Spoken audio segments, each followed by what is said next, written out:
Hello, my name is Henning Jacob and I'm interviewing Golda Kalib today. It's the 5th of October and we have our second interview about the wartime. Golda, is there anything from last interview you would like to add about your childhood or what was before the wartime? Or? I can't think of anything specific that I would like to add. Frankly, I don't even remember everything that I said last time, so it's hard to add. But if you have any questions, just shoot. Maybe later. We will always come back to childhood. So how do you remember the beginning of the war? Like how did it immediately change? How did the war change? Your life. How was the beginning? Like how could you? What was like the most biggest impact? Like when the war started? Like, or do you remember when the war changed? Like, do you remember a certain day, month, time of year where all of a sudden you felt like the war Do I remember started? when it started? Is that what you're asking? I think in your town, right? yeah. Yes, I definitely do. In fact, I remember right before the war did start, I guess like a few days before it started, people knew that German invasion is imminent. And actually a lot of panic erupted in Bozentin. I was very young, granted. I didn't understand exactly what war meant, and maybe the first or second day it was almost like sort of exciting to me, since I didn't really know the meaning of it. But soon enough I recognized on the faces of the people that we would meet, and they were like immediately groups, little groups formed. You would go down in the street and people would stand in little groups and talk, and it was very obvious that this was very serious and people were extremely worried. So I really did begin to understand that it's something that something is going to happen which is not very good. And I remember one of the leaders, some Polish leader whose name I don't remember. I remember listening to one of his speeches, and he was saying in Polish, "We won't even give up a button from a coat." And yet, of course, the Polish army had they had no chance against the Germans. Poland was somehow occupied very fast, and once the Germans did enter the city, all kinds of edicts started to come out against the Jewish people. I don't remember exactly if it happened within the next few days or the next few weeks, but suddenly, let's say, it was announced in my first grade class, tomorrow Jewish children cannot come to school anymore. And you would see many of the SS walking around in the streets. They would nab, like especially older people who had beards and like side locks, you know, religious people have those. They would nab them, sit them down on a chair, photograph them, make fun, jeer, torture them, cut their beards, pull their side locks, and of course one could not go to a synagogue anymore. So I remember like the first high holidays that when Germany had occupied, so people would meet in private houses, but of course that was forbidden. If they would discover such a group, people could be shot. But generally children were sitting like outside and watching, and if they saw some Germans, they would run in and say, "You have to stop, or begin pretend doing something else so that they would not know that groups were praying. And somehow my parents hired some private teachers, but that too was against the law. It had to be done in secret. And in fact, all our books and everything, we would like usually put it outside. We had like some boxes with flowers, and somehow that's where we would like put the books so that they wouldn't be in the house in case some Germans would come in. So all of this was done in secret, and it wasn't long after the Germans had occupied that they actually started to send people, I should say Jews, from other cities into Bozentin. There was a particular city I remember by the name of Plock, and they sent in so many Jews to our little city. It was just a small city, and it was like impossible to absorb all these people. Like in our house, for example, we took in two young ladies, and other houses took some of those people in, but many of them just had no place, and they were starving. The starvation was beyond description, because I do remember some of those people being so starved, walking around completely swollen, and they had ulcers on their feet. They just lived in very miserable conditions. Of course, the Germans purposely did that.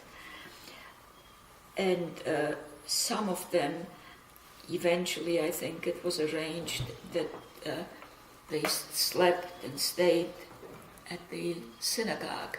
There was only one synagogue, and they occupied that. Do you know why they sent these people to your town? Was it... I imagine that it was simply a matter of torture, plus they knew that eventually all those towns would be liquidated. So it's possible that it was better for them to have Jews concentrated, and it was easier for them to liquidate those cities. And of course I'll go into it, explain to you a little bit what a liquidation meant. But what was the immediate reaction of your family? Like as soon as you knew like the war started, and what did change? Like did you just like let it come, or did like people move away from your town immediately, or did they... When you say let it come, I didn't understand what you... I mean, like, did you just like then wait and we will see what is happening, or how did your family react on that? Like, were you thinking about moving away too? Well, some people tried to escape, and at a particular point one could still somehow cross the border into Russia. It was possible to escape. But after a while, and I don't remember exactly how many weeks after the war, that was not possible. There was nowhere to go. You couldn't cross any borders because, I mean, if one would be caught, one would automatically be shot. My father,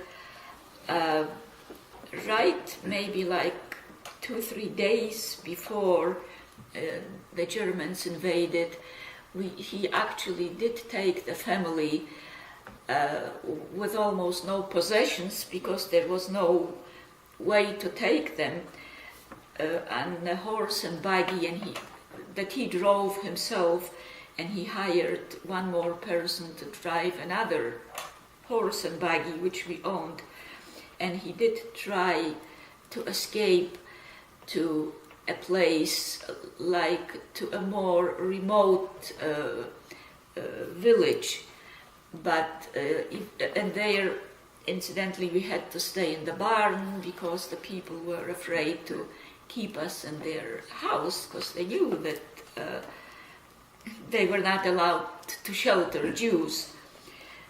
And eventually they wouldn't keep us even in the barn. And so from that place we went to another place. Momentarily I don't remember. It was also kind of a rural place, and actually this was a Jewish family that we went to. My father kind of wanted like their advice, and he wanted to be able to concentrate his thoughts as to what to do. But actually after a few days that the Germans came in, it was announced over the radio that people that obey the law can just come back, because obviously many people had tried to escape to like nearby villages, that there is nothing to fear, you can come back if you are a law-abiding citizen. Well, I guess most people did come back, and so did we, but of course whatever they promised, obviously it was just a big lie, because here and there, I remember once standing on our balcony that was like sort of overlooking the lower plaza, and there was a young girl, there was a place there where you would take water, and she was trying to get out water, and suddenly I heard a shot, and just for no reason she was shot dead.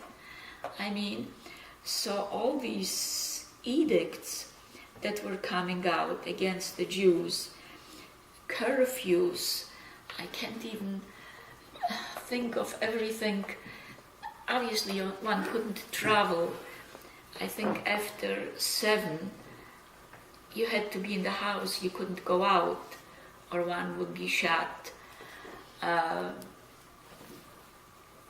One couldn't go to school, as I mentioned before. And of course, the anti-Semitism, which up to that point had been sort of, I guess, hidden, latent, just took a completely different, it just became a completely different picture. Because now that the Germans were in, excuse me, let me get some water after all.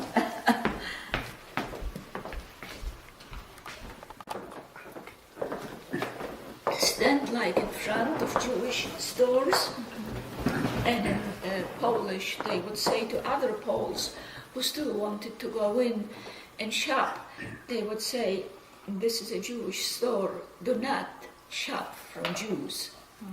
So anti-Semitism was So did rampant. most of the Polish people like changed a lot? Like how did you perceive it? Like how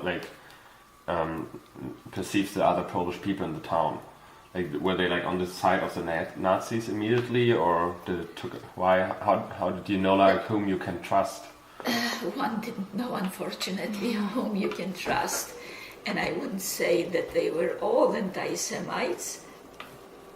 Obviously not, but most of them, unfortunately, did become very anti-Semitic, which only means that they were before, but here was a great opportunity to sort of cooperate with the Germans, and that's what happened.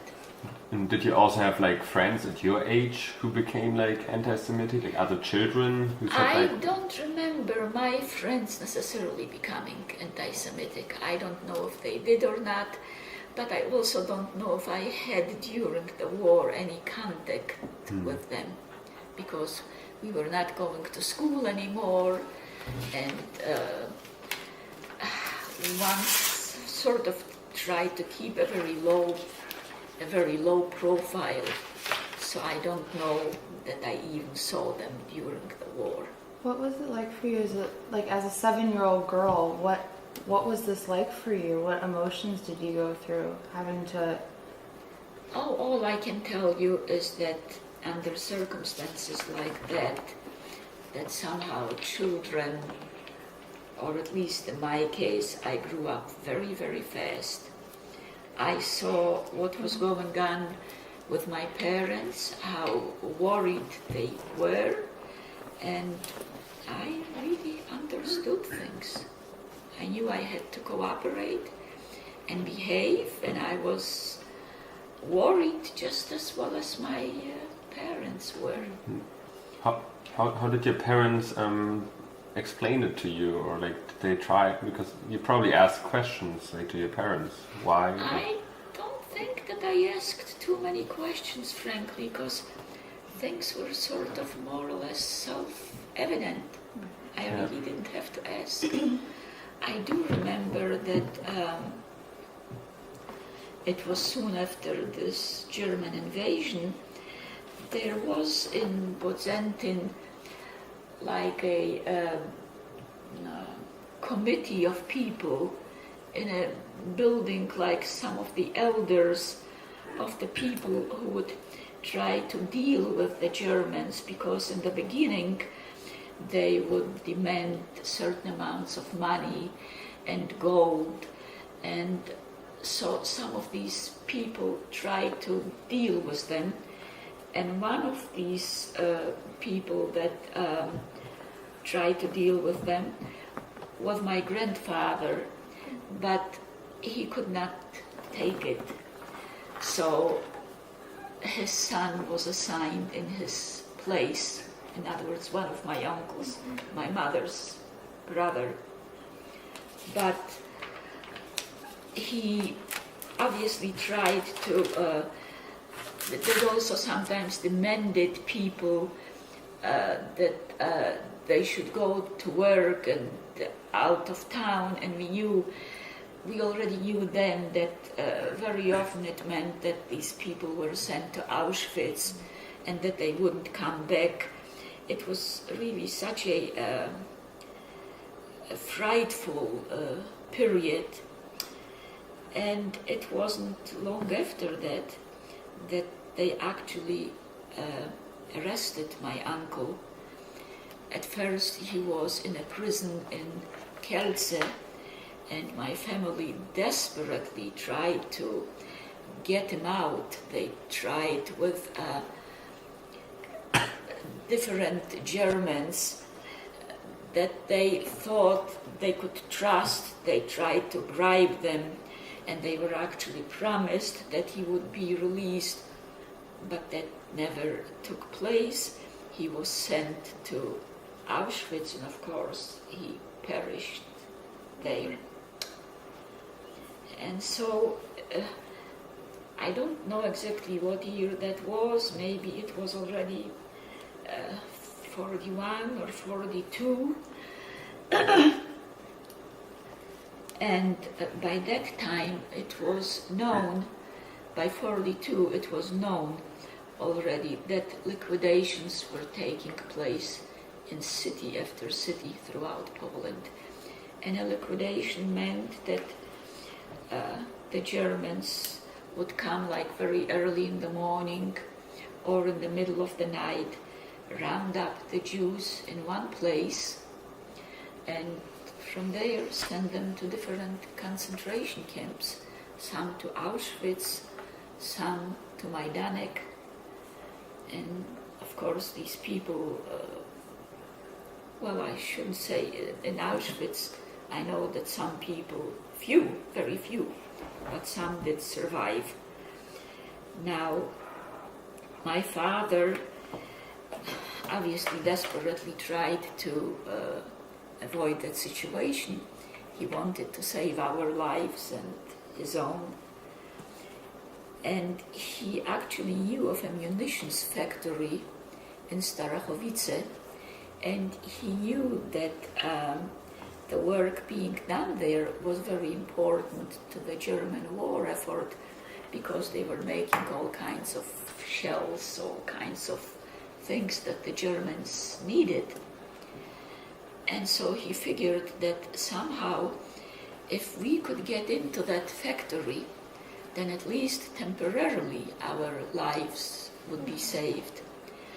Now, he was fortunate enough that he had a friend in Starachowice by the name of Shlomo Einesman, and that Shlomo Einesman worked in that factory as a bootmaker for the Germans.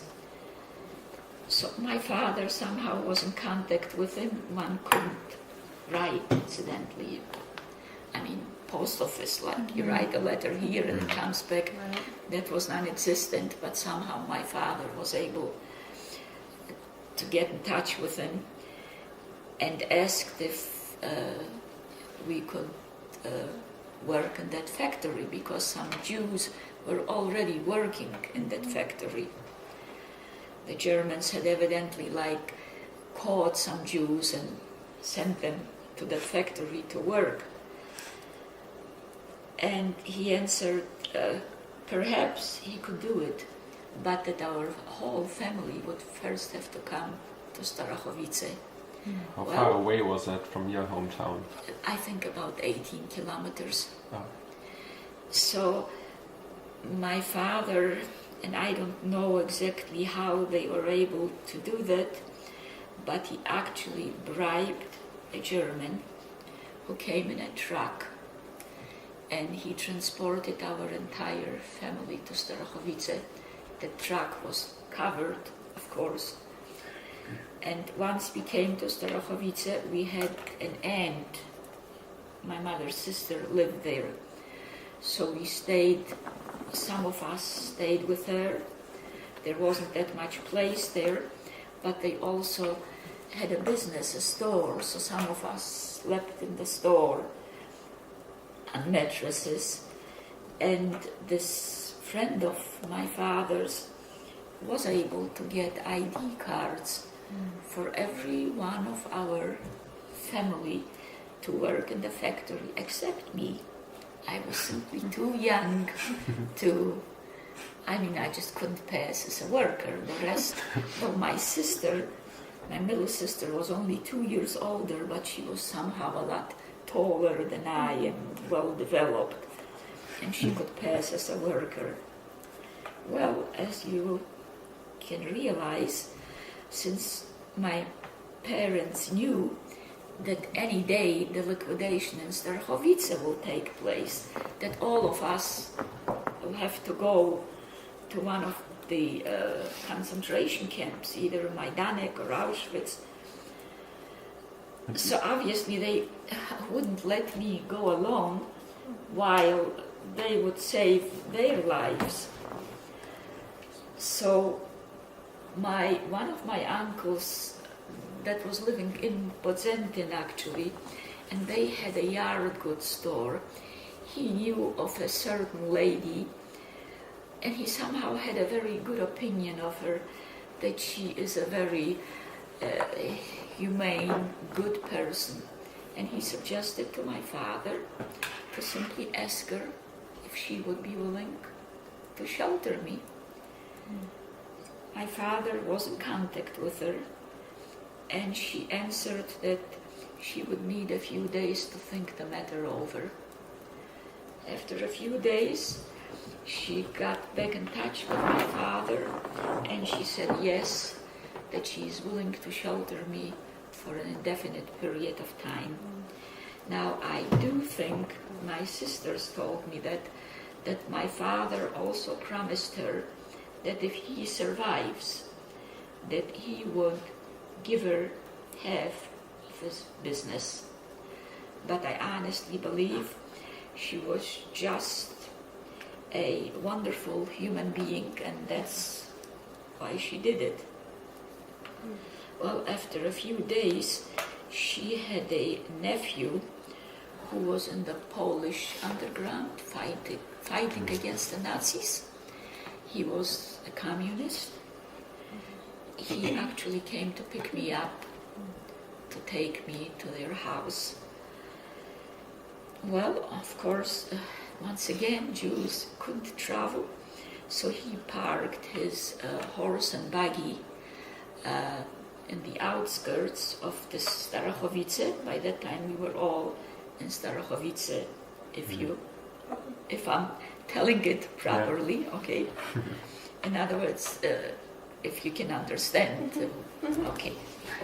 So, and it was getting dark, and he purposely came so that we should travel when it was dark. And I did go with him, but of course, when my father informed me, maybe like 2 days before I had to go with him, that I would have to leave my whole family and go live with a Polish family, and I had never even met them. And I came from a very religious house. You can imagine how I felt. How did you feel? How I felt? I was just heartbroken. I was just heartbroken, if nothing else. I understood that I will have to leave my parents, my brothers and sisters, and that I may never see them again. I understood that quite well. But I also knew that if, let's say, that if I insist, and I understood that very well and did not express it to my parents, that if I don't leave and the liquidation comes, that my father might say, well, we have 4 children and we can save them, and we can save our own lives. So that thought went through my mind, is it possible that they would let me go by myself to my death? And frankly, I thought to myself that I was more afraid of just being alone than really dying.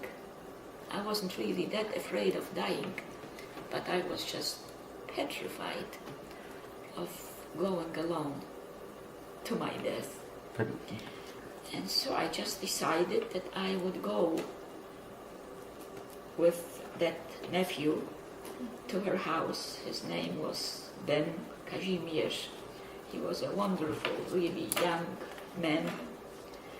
And I do remember arriving there in the middle of the night. And this was a village called Świętomasz.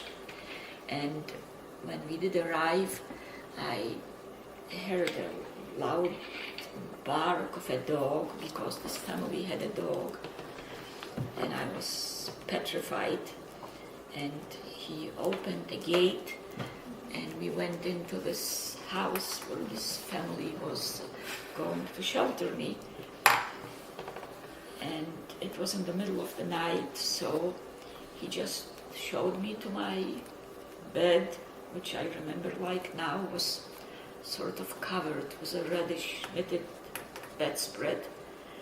And I went to sleep. I don't remember if I slept well or not, but I do remember getting up in the morning, and the lady of the house, her name was Mrs. Surowiecka, she introduced herself to me, and immediately she started to teach me the rituals of the church. Of course, I knew nothing about the church or about any of the rituals. She straightened my hair. At that time I had sort of curly hair, and she lengthened all my dresses because she wanted me to look like a peasant girl, because I looked so different from all the children in the village, which she knew. And she told her husband, who was quite a bit older than herself,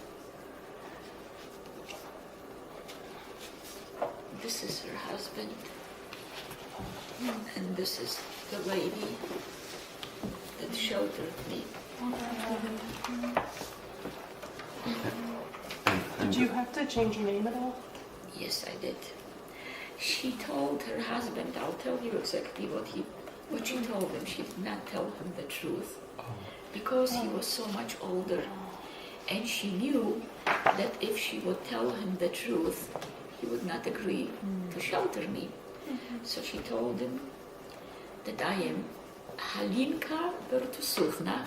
Can you spell that for me? I better write it down because I... Can I write it? Yes, please, anywhere. It's a beautiful name. Halinka. Oh, it's beautiful. It's Golda.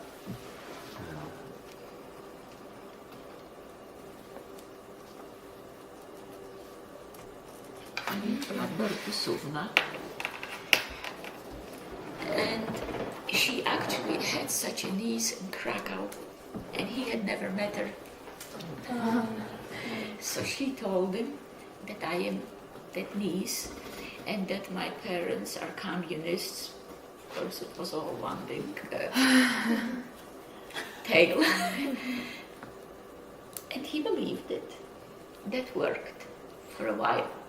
So I'm curious, so now you had this changed name, and so did you feel like you had to pretend to be that person? Because I remember you had a really active imagination as a child, so did you sort of trick yourself into pretending you were this person? Now I had to act like I am Halinka Bertusovna, that's correct. But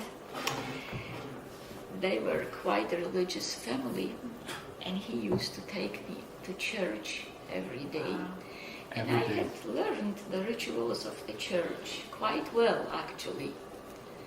But unfortunately, one time, instead of crossing myself with my right hand, I did it with my left hand.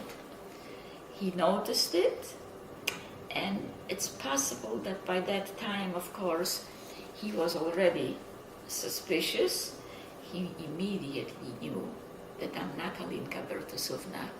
And he said to me, I know who you are, and if my wife had asked me beforehand whether to shelter you, I would not have agreed. But since you are here, I'm going to treat you well. And he did.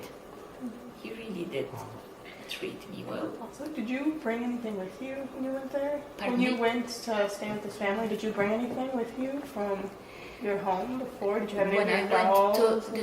When I went to stay with them, Did you have anything with you from? basically my clothes, Sure. basically just my clothes. And while I stayed with them, children, by that time I was 10 years old, I should tell you. Did your parents give you anything? Like what you take with you? I must have taken a toy here or there, and secretly I had actually taken like a small prayer book in Hebrew. I don't even know if my parents knew. And basically I took my clothes, and I do remember that maybe it was the first day, like when they served breakfast. I mean, their breakfast was sort of odd. In this village, they would, for example, eat potatoes and like a red, it was called borscht. And when I saw them eating that, I was not used to eating that. And of course, when I was completely in that strange place, I spoke Polish very well. I did cry. But then it dawned on me, the second day I was there, it dawned on me that if I give them too many problems, if I cause trouble, that she may just deliver me to the Germans. So I just became like an adult, and there were two girls in that household. They were a little bit older than I, but not more than 2 or 3 years, and they did a lot of, these people were actually quite well to do. They had a lot of gardens and fields, and these girls did a lot of work, and actually they asked me to help and to do this work, and I didn't complain. I just started to work with these girls in the garden, and I do remember that though she was that kind of lady, she wanted me to do the work with those girls, and I remember her husband telling her that I'm not used to that kind of work, and she said that will not hurt her at all. She can do it. And she sort of won out, because I remember most of the time I would work like from early in the morning till they called me for supper. I would work in the garden.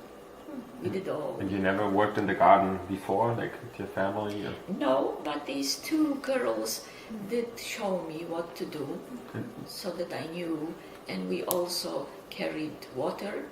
And did they know about you? Like, did they find out who you are? These two girls? Yeah. Actually, eventually they did. Eventually they did, and one of them in particular would call me Żydowica, which is a derogatory word for Jew, and I realized that that's a very dangerous situation, since they knew who I was. Not who I was, but that I was Jewish. So I did repeat it to the lady of the house, because I realized how dangerous it was for me. And she told them in no uncertain terms that they have to keep quiet. And they did depend on her, because somehow they were helpers. Actually, one was related, but still they were getting paid. So they more or less stopped it. Why were they staying there? Were their family not in the town? Were they staying at the house too, or they just helped in the garden? These two girls were single. One of them, I believe, was only about 2 years older than I, and the other one was about 3 years older. And I think that their families must have been rather poor, and she had hired them to do work in the garden. They did work in the garden, and these two girls also did some cooking. I remember they did all kinds of things with vegetables and fruits, and in fact there was like a little shack like in that garden that once a week they would call me in, and we would prepare like vegetables and fruits for the market, which this lady would then take with horse and buggy and go, I guess, maybe around the villages or small cities to sell. But these vegetables had to be prepared, and I used to help with that. I helped with all kinds of things. Once I remember they had a cow, and it was like out, there was an area where the cow could eat grass, and I was supposed to watch that cow, but I didn't know how.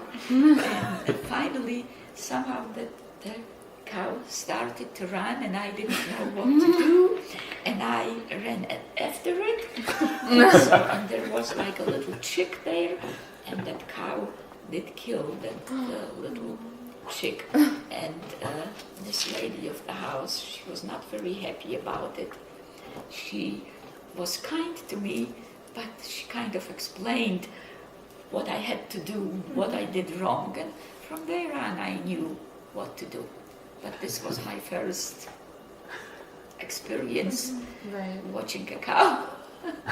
Did you go to school at all when you were there? When I was there, well, at first they knew someone who was a teacher, and at first, till it became known in the village that I am Jewish, they did send me to her house a few times. But eventually it didn't work. It didn't work. Let me give you some examples. This village called Świętomasz was only 5 kilometers from our town, which means that people walked between the two, since there were no cars. So at one time, for example, a shoemaker whose name I remember because he used to come into our house very often. His name was Svada. He came in once to their house also to do some work, just as well as he used to come into our house when we were in Bodzentin. And he recognized me. And when this Mrs. Surowiecka tried to deny my identity, he said to her, even the boots she's wearing now, I made. So that's one example. Another time, a beggar woman came in, and again, Mrs. Surowiecka, this woman recognized me because she used to come to our house, and my mother would give her things. When Mrs. Surowiecka tried to deny who I was, she said to her, don't worry, I will not inform on her to the Germans. Her mother was always very nice to me. And she obviously did not, because if she had done it, I wouldn't be here today. So she did not inform on me. Suffice it to say that eventually the whole village knew that the Surowieckis are sheltering a Jewish child. Now, obviously, no one informed on me. Why do you think that is? Because you were so young? Because you were a child? I mean... That's a good question. I have often thought about it, and frankly, I don't really know the answer. I do know that people liked this Mrs. Surowiecka very much. They were sort of a known family in the village. They were well-to-do. Could it be because they had respect for her? Because had they informed on me, they would have shot them just as well. Or was it that these people were just not that anti-Semitic? I really don't know. And how long were you there for? Pardon me? How long were you? Okay, well, let me tell you what happened. Actually, I was sheltered for a year. But once it became so known that they are sheltering a Jewish child, and it was just a small village. Now, Germans did not appear in that village very often. I guess somehow they didn't have that many soldiers that they should be all over. But one time, Mrs. Surowiecka woke me, and she told me, Halinka, there are Germans in the village. I am going to hide you in the garden in an empty beehive. You know what a beehive is. Wait. You don't know? I mean, I know a small beehive, but what are you referring to? These are Where bees almost inside? bigger, let's say, than a dog house, okay? And they kept bees. They had a lot of bees, but some of those were empty. And she suggested that I should be hidden there. Now, I can't tell you, I do remember it was actually sort of a nice, balmy night, but my teeth from fear kept going. Because I knew that Germans were in the village, but she was so nice that she brought out a blanket, she brought out some medicine to try to calm me down, and she would literally come out maybe every 20 or 15 minutes and say, Halinka, Halinka, how are you? And in the morning she told me, once I didn't answer, she knew that I had actually fallen asleep. So, but then in the morning she came out, she told me that the Germans had left and I could come out, and as big as this beehive was, it was such a pleasure to get out and to straighten my body and to know that the Germans had left. But she and her husband realized that it's just very dangerous for them and for me. And they had fields they owned in another village. It was called Jarowniki. And they also had a friend there, a Mrs. Maria Savichka. And they wanted this Mrs. Savichka to shelter me in her house for several weeks, hoping that if I come back after several weeks, that perhaps some of the gossip would have died down. But she refused, because she knew that sheltering a Jew was punishable by death. But the Sorowiecki, since they had the fields there, they had a barn there. So she agreed that if I stayed in that Sorowiecki barn, she promised the Sorowieckis that she would bring food to me 3 times a day. And there was no choice, so I stayed in that Sorowiecki barn, and she did indeed bring food to me 3 times a day. And I was, in a way, petrified to be in that barn, because the way it was built, I mean, birds could come in, and at times a stray cat would come in the middle of the night, and I was there all alone, just lying down on like a straw sack. That's what I slept on. And during the day, she would actually bring children's books for me to read. And I was there just 2 weeks. After that, this Mr. Sorowiecki came to pick me up, to bring me back to their household. And again, they were hoping that even after 2 weeks, that they could say that I went back home and came back. Well, it didn't work, because the situation was very dangerous. So this time, they thought, well, what should they do with me? They decided they had friends in another village, that they would ask their friends to shelter me for 3 months. And that they decided they would simply pay somehow these friends. These were not well-to-do people. But they also knew that these friends, but I guess they had no choice, were extremely anti-Semitic. But I guess Mrs. Sorowiecka probably thought that I can pretend be Halinka Bertusovna, and that's where I did go for 3 months. And I have a question. During all this time, were you in contact with your family at all? Did you know? Was I in touch? During all this time, were you in touch with your family? With my family, Yes. my own family? Did you know what was going on with them? Were you- Occasionally, while I was with the Sorowieckis, Mrs. Sorowiecka would bring back some greetings from my family in the Starachowice camp. And the only reason she could do that is because actually my father worked like in a quarry. It was sort of outside the factory. That's where he worked at that time. And when she went to sell things, she was somehow able to make some contact with him, and she would bring back some greetings, and he would tell her how the family is doing in the camp.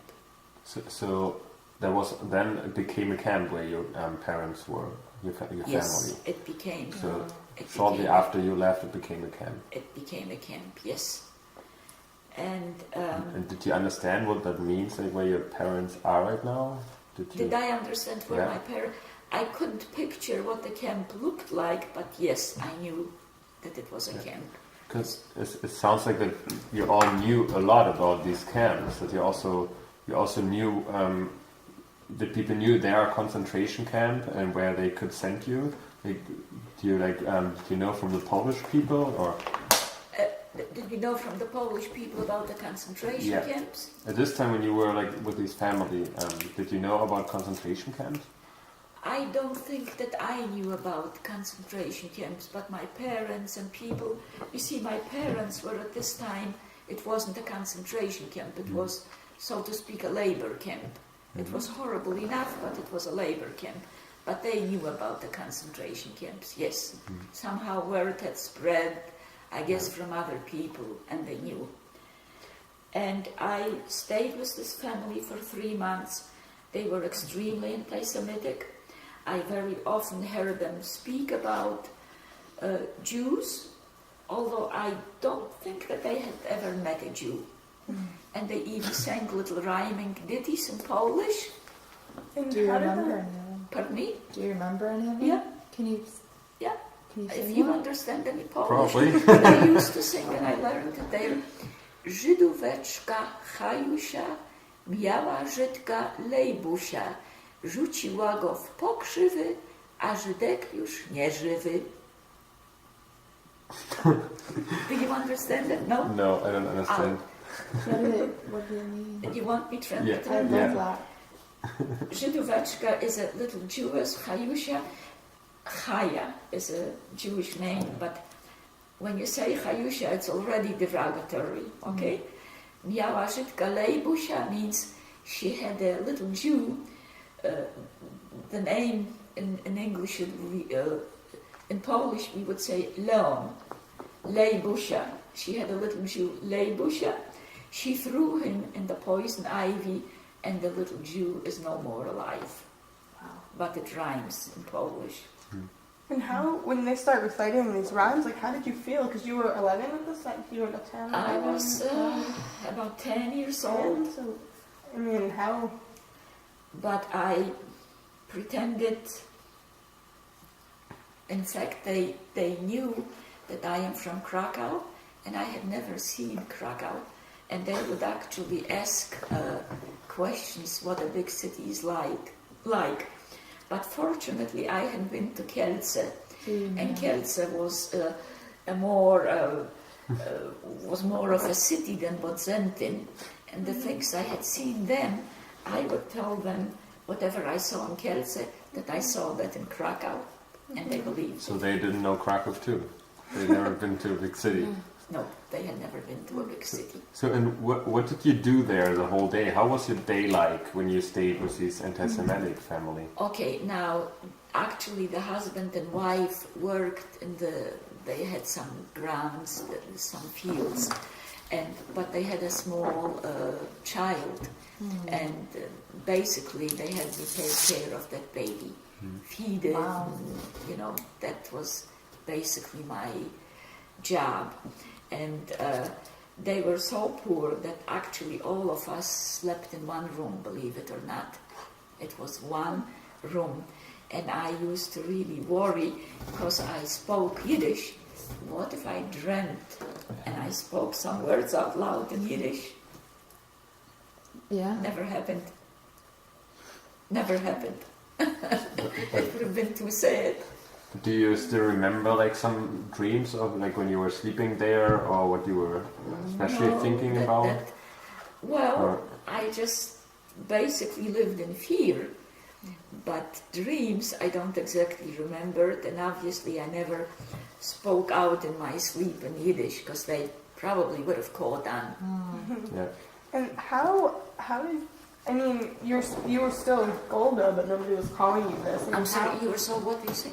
I mean, you were still, how did you feel about nobody acknowledging using your real name? How was that a huge, because your name is who you are, it's your identity, so how did that, you were only 10 years old.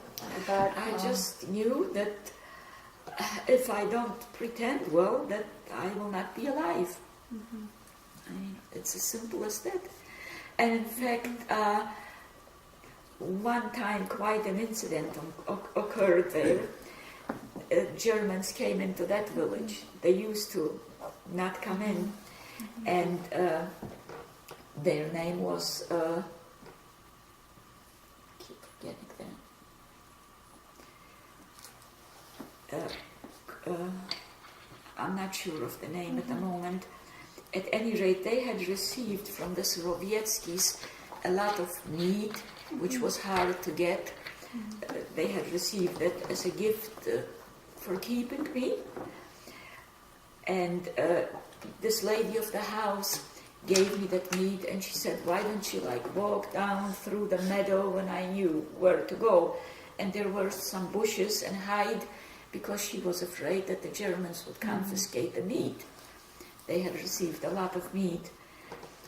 And I took that meat, but once again I realized that, let's say, if the Germans find me with that meat and begin to question me, they would surely find out that I'm a Jew, which she didn't know. So I put the meat away somewhere, sort of like threw it between the bushes, and I went away. I ran away to be in a different section, so that if they find me, there would be no connection. After about half an hour, she said, Halinka, you can come back now. The Germans have left. And I came back to the house, and now, they would use some help. She asked me to peel some potatoes. Oh yeah, what I should tell you is that I ran for that meat, and at first I couldn't find it. Oh no. And I became petrified, because what will I tell this Mrs. I think it was Kolombeck, something like it. I couldn't, what will I tell her? But fortunately I ran 3 or 4 times back and forth, and I found it. She didn't suspect anything by the time I came back. She asked me to peel some potatoes for supper. I sat down and peeled, and suddenly there was a loud banging on the door. She opened, and 2 Germans arrogantly walked in. They had not left the village, as she thought. I can tell you that I do remember that. I was completely petrified. I was peeling potatoes, so I just kept down my head low and kept peeling those potatoes. And I was hoping that they wouldn't ask her anything and wouldn't ask me anything, and they didn't. They looked around in the house and left. And then I came back to the Sorowiecki's after 3 months. So the Germans didn't ask you anything, or do you remember what they said? Who I was. It was a poor house. They came in strictly to probably confiscate some things. There was nothing to confiscate. They looked around and left. Do you know any German word, or have you heard anything? After the war, I did travel in some German cities, so here and there I would pick something up, but I don't really know German, no. Okay. I think we have a short break, and we can change the tape and get some more water, and we can continue. Okay. Thank you. Break, by all means. Our tapes only go by hours. Is this their home? Yes. Here she is actually in front of her house. Can I see?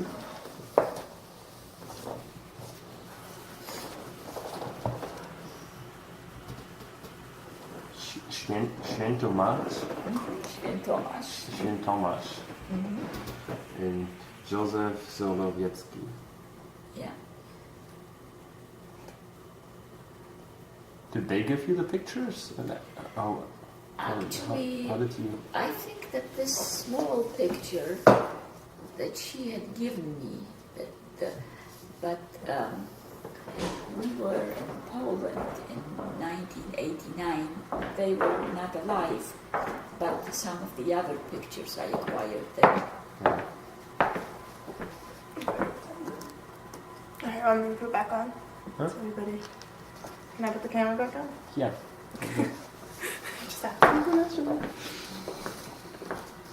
So, Oh, it is okay. on. Like, yeah. That's, oh, you put it on? huh?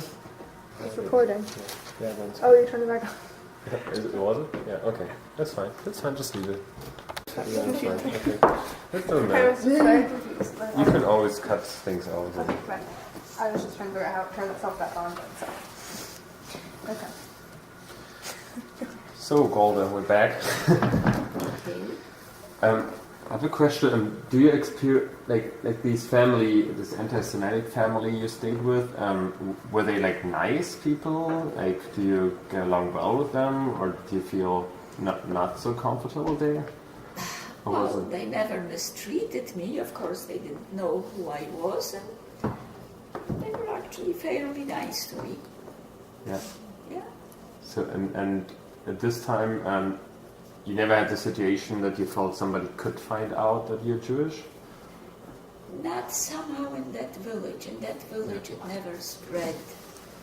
They didn't know that I was Jewish, and no one else knew. Yeah.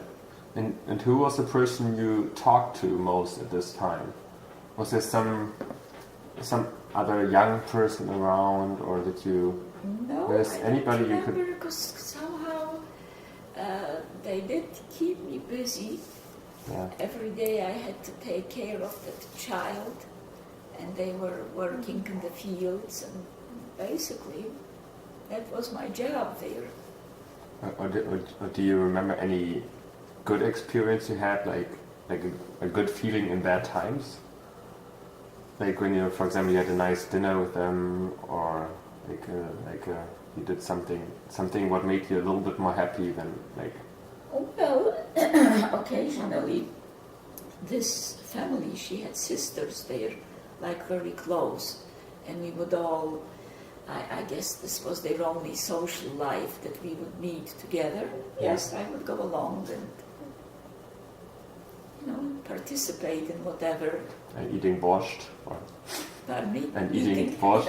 Right, whatever they ate, or And how did you still feel like how did you maintain being Jewish in a place where you were not supposed to be Jewish? Does that make sense? Like how because you were still a little Jewish girl on the inside, so how did you cope with that? Well, Or what did you do? I knew that I had to pretend that my life depended on it, but inside I was really Jewish. I mean, I actually never gave up my faith. So when you were staying with these people and certain holidays would come up, would you? You mean certain Jewish holidays? Certain Jewish holidays, No, did you do first anything? of all, I didn't even know when they would come out. Were And I you, didn't try to celebrate anything or... did you have an awareness of time? Like, did you know what day it was, what month it was? Did you have an awareness of how long you were in each place? Yes, more or less, yes. Okay. Yes. Also, you were talking a lot about the foods you were eating. Was it because you obviously weren't eating kosher with these No, families. of course not. So how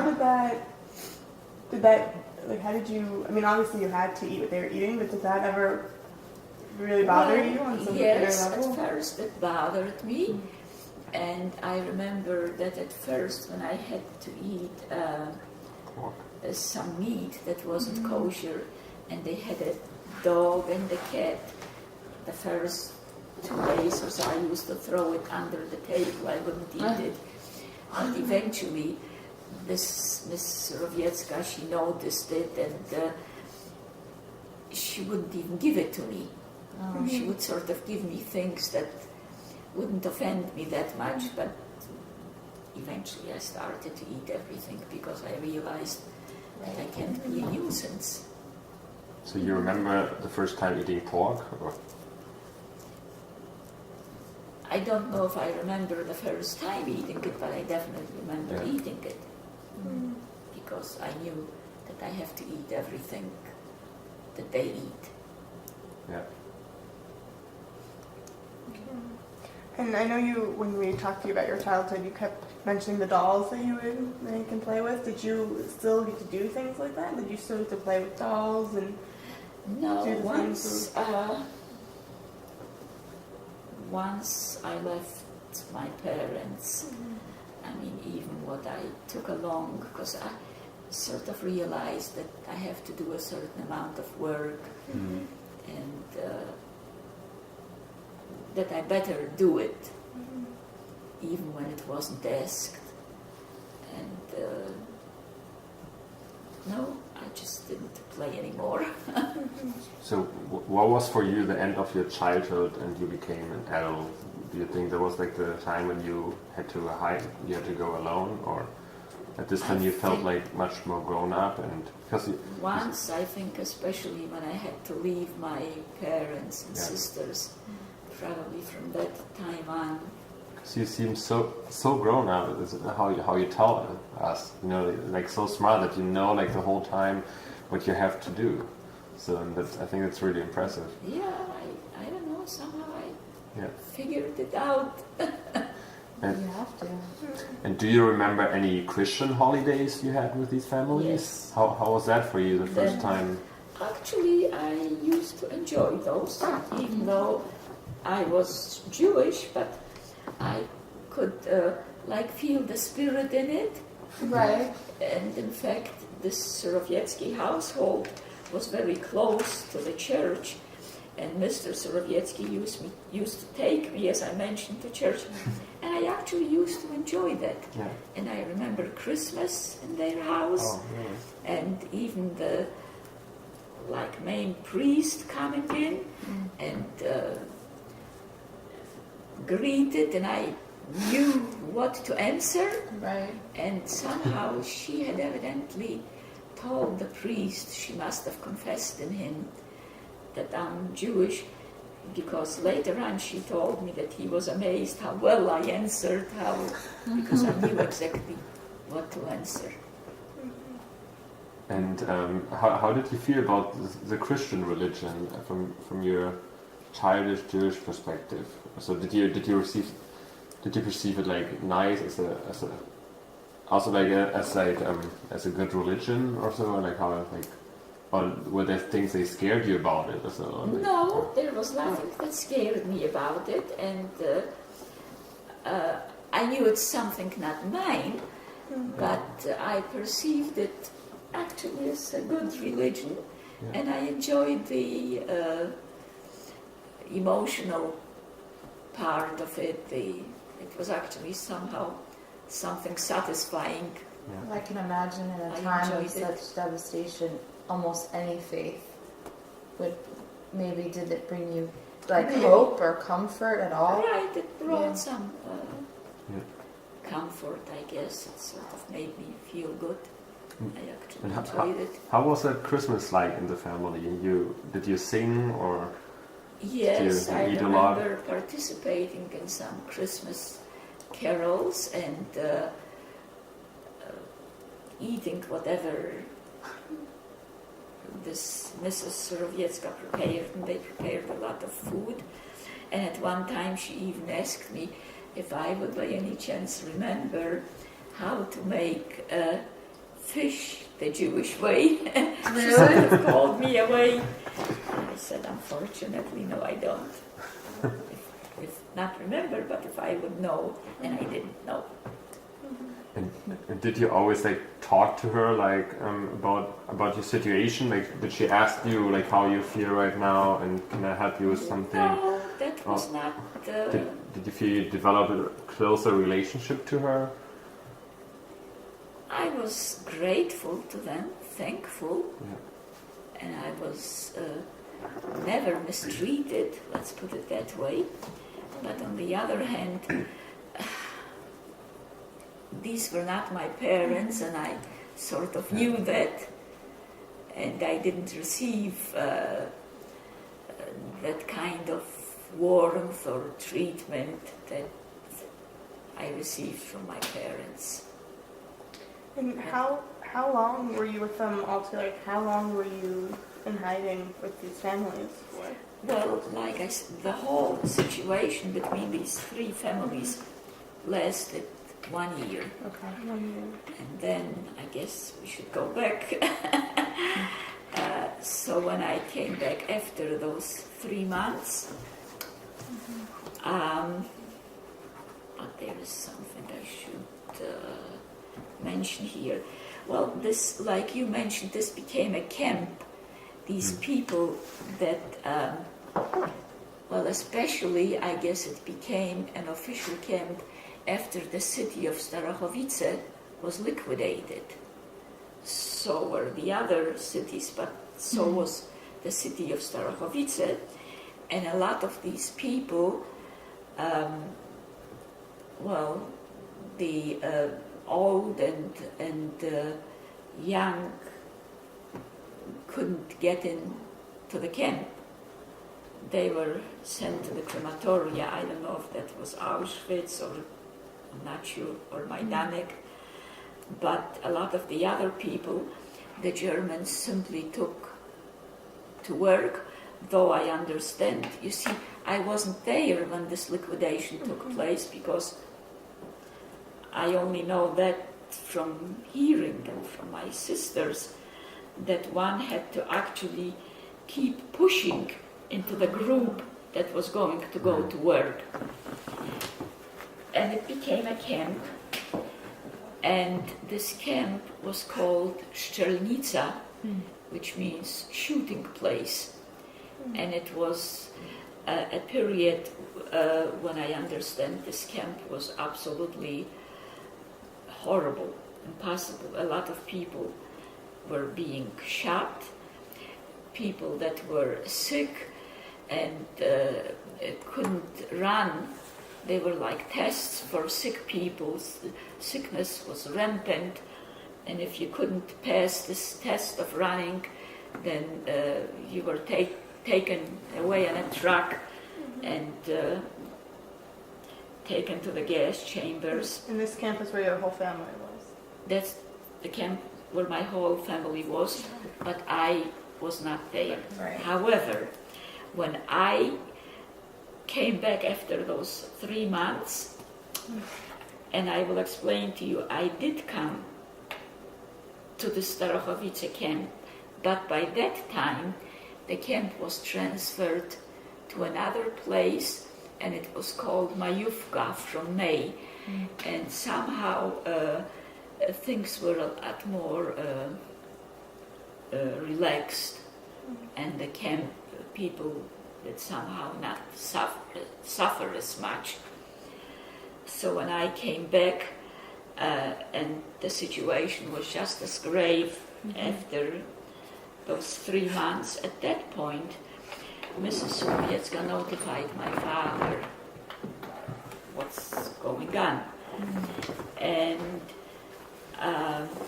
my father was able somehow, and I don't know exactly how he did it, I think a German was bribed and some Jewish policemen were given some money. You see, every day a group of people was counted. They went out from the camp, they were counted, and they went to work in that factory or in a quarry which was sort of close to the factory. So I understand that one person, someone sort of also young and resembled me a little bit, remained in the camp, and I don't know how they did with that count so that I can come into the camp and I would be counted instead of her. Well, Mrs. Sowiecka was able to, because at that point my father felt there was absolutely nothing to lose, that I better come to this camp, and whatever will happen with the rest of the family, that's what will happen with me. And she was able to deliver me. There was somehow a group of women working in this quarry, and my sister was one of them, and she was able to deliver me to this group.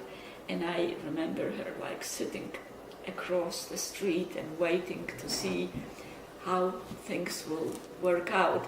But I was told to sort of mix in, and I came in from to the camp, and from then on I was in this Starachowice camp, not legally of course, but no one And how did you questioned. Were you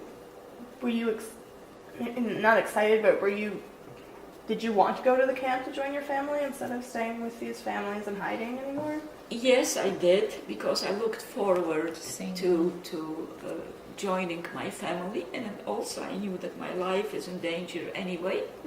So I felt, well, why not be with my family. So, and nobody knew that you were in this camp then? It was like they smuggled you in, or? Well, no Germans Yeah. knew, but Because- a lot of our friends. Because all the other people were registered there, right? Or your family was registered to be related? Yes, my family was. Okay. Of course, I was not. But in this camp, my family still had friends that they knew, and they all knew. But of course, no one. These were Jewish people, and no one would have. Say anything to the Germans. Nobody would have carried that information to the Right. Germans. Right. Except that the day that I came into that camp, even though things were relaxed, that day the Germans somehow decided that all the barracks, that the people have to sleep outside one night and all the barracks have to be fumigated, that everything has to be cleaned. Well, that's just the day when I came in. But I told my family that I didn't mind, that it's okay. And from then on, my father, I think, started to work in the factory rather than in this place outside.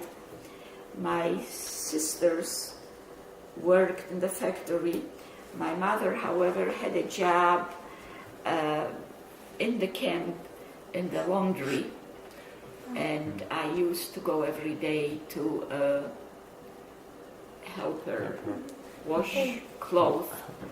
And Sorry, I was just gonna say, what was it like seeing your family after that? Pardon me, What I'm was sorry. it? What was it like to have seen your family after not having seen them for well, years? I Do you was, remember? I was, yes. Did they look different? I or- was thrilled to see them. Yes, my mother looked completely different because she was by then sick, but she still worked. So what do you mean sick? What did she have? What did you mean by that? I don't exactly know, but it was obvious that she was physically ill, but not ill to such a degree that she couldn't work. She obviously still worked. And one time I do remember, and this happened only occasionally in this camp, which was now a lot more relaxed. We could, men and women, of course, were separate in different barracks, but one was allowed to go from the men's to the women's, and there was this freedom that you could walk around.